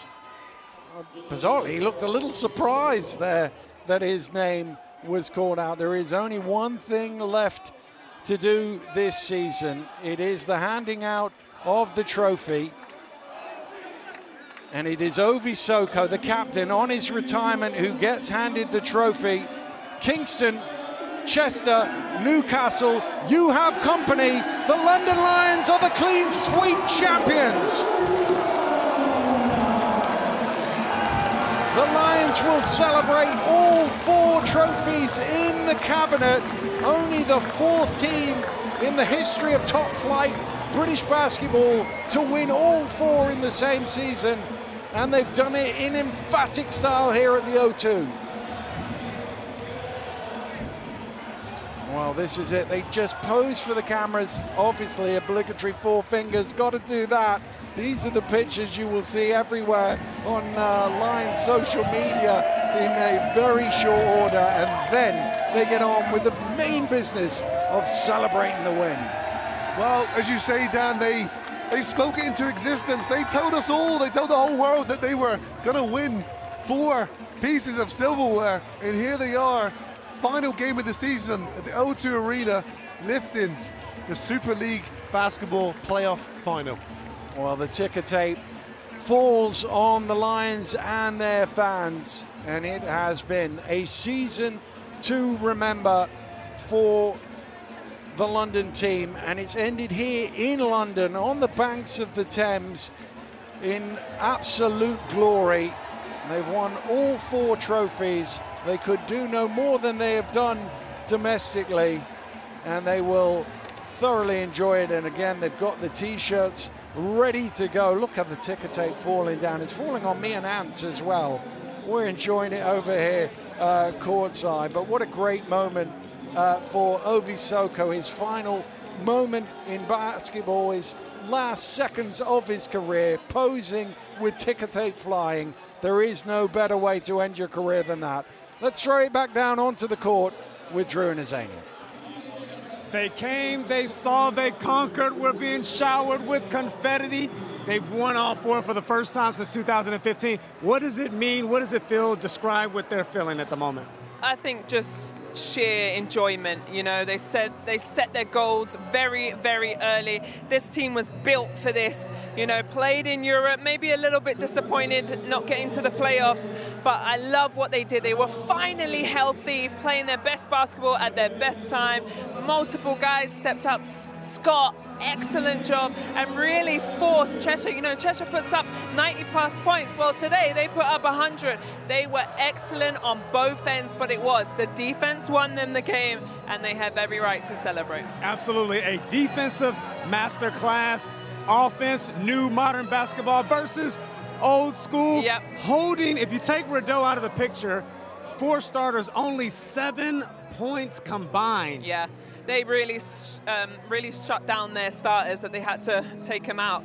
They had 59 bench points for Cheshire. Well, let's hear from the captain, Ovi Soko. He's down with Alex. Ovi Soko, winning captain for a quadruple and a playoff final. How does that feel? Feels incredible, man. The energy in the arena was fantastic throughout the whole evening, the whole day. The guys behind are having all the fun in the world. Yeah, on top of the world right now. And I've got to ask you, did days like this maybe not just change your mind, or maybe just have a think about that decision you made last week? I think I'm done now. My body is ready, and these guys have brought me to the finish line and sent me into the horizon in great fashion. So yeah, no, I'm over the world. I'm over the moon. But in terms of ways to go out, this is probably the best you could have imagined. Absolutely, absolutely. This is the best any vet, any sportsman could wish to go out. You know, on top, champion 4 times. Yeah, no doubt in my mind. And look, all the years you've given to London, all the years you've given to British basketball, this team have given something back to you today with that win, and I imagine you must be absolutely delighted with it. It's a lifelong moment that will always be special to me. You know, I appreciate the team, the fans, the season. Really meaningful. You know, it's the perfect way to sort of end my career on that note. Grateful to the guys. Ovi, thanks very much. Get back to the celebrations. Very, very much. Appreciate it. Well, Ovi Soko takes a page out of Azania Stewart's book, winning all 4 and walking out into the sunset. But who set the tone? The MVP, Joel Scott, from the very beginning. Talk about your mindset coming into this game. Man, you know, it's last game of the year. You know, we had nothing left to lose, put it all out there. And, you know, I think this team's just been resilient all year through injuries and everything else. And, you know, like I said, our mindset was just leave nothing else out. Leave it all out there. And for you, Joel, you know, you did pick up that massive injury at the start of the season. How important and how great does it feel to come back and play your best basketball? Because I thought at the start of the season, man, you are unstoppable. Yeah, it's special. You know, I give a lot of credit to our training staff and, you know, our physios. They got me back to where I needed to be. There were some rough times. My teammates, you know, my family, everyone just got me to where I needed to be, and they believed in me this entire time. So it's special to be able to go out on this note, on a high note, you know, and then get ready for the next year. Yeah, it looked like the version that we saw at the very beginning of the season of how you came storming out. Take us inside the locker room, because not many teams have been able to subdue Cheshire. You hold 4 of the starters to 7 points. What did you talk about from a defensive standpoint? You know, we know what they do. We know they can shoot. We know they can get out and run. You know, our whole mindset was stop and transition, limiting our turnovers, and, you know, just being solid, doing what we do all year. We've held teams to 70 points almost all year, and so our mindset was just doing nothing special and doing what we do and keeping them as limited as possible. Well, and also I think off the court, it really shows that you guys love each other. You know, I say you spend a lot of time with these guys that become your brothers. Let's talk about this team a little bit. Yeah, it's special. Like I said, you know, we've battled through a lot of injuries this year, and this team has just stayed close throughout the entire thing. You know, there's been a lot of ups and downs, and it's something special. You know, you don't see a group of guys that comes together at this level that's just super close. You know, I would call any of them if I was ever in trouble or anything like that. So it's a special locker room to be a part of. Well, enjoy the champagne and the cigars. We'll do. Thank you guys, appreciate it. Make sure, do one thing, put Azanian on the VIP list tonight. Got you. I got you guys, don't worry. Go celebrate, my man. Absolutely, appreciate you guys. Thank you so much. Thank you so much. Joel Scott, the MVP of the SLB playoff finals, and right here you see the pictures, he just from the gate. Yeah, from the rip, you know, excellent job from him, 22 points, 17 rebounds. Also, I want to give a quick shout out to Aaron Rye, because it was very, you know, tied up. He had 21 points and 8 rebounds and 2 steals as well. So with those two were a 1-2 punch that Cheshire had no answer for both of them. Yeah, they just really stuck out this season was their professionalism. Just talk about the job that Coach Sabonis has done this year. Yeah, I think he's done an excellent job, really empowering each player. I think Dan talked about it at the end of the broadcast. Like, multiple guys have stepped up and scored for this team. There's not just one superstar. Every single one on this team can go off, and that's what's been so difficult to stop the Lions throughout the season. Yeah, you're right, because looking at them over the course of the season, we coined them as a defensive team, almost as if they didn't have enough offensive firepower, but we saw tonight, they got many guys that can light it up. Yeah, they were excellent. And, you know, also congratulations to Ovi. You can come over here with the grandma and grandpa of the season, because, you know, it is difficult to, I had that conversation with Ovi, and he said, you know, I'm going to make that decision. And that's what I told him. You have to make that decision and live by it and be proud of it. So proud of him and happy for him. Well, finally, as we both get ready to go off into the sunset, summarize not only the men's season, but the women's season as well in the SLB. Well, both teams, right? Congratulations to Sheffield Hatters. They lift all 4 trophies too. So that is a tremendous way to, you know, round up the season and feel good and then go into your off season with all that confidence. With London Lions, they talk the talk, they walk the walk, and they set their goals early, and they came out and they proved it, and I love it. I thought it was a great season, not only for London Lions, but for the SLB. Multiple teams playing in Europe. That only helps the strength of the league go up. Absolutely. Well, Z, it's been a pleasure working with you this season. Along with everyone else in the production team, our commentary team, everyone at the league office that makes the SLB move forward, and make sure that you come back next year, because we're coming back bigger and better. But for now, we say goodbye to the O2 Arena. Peace out.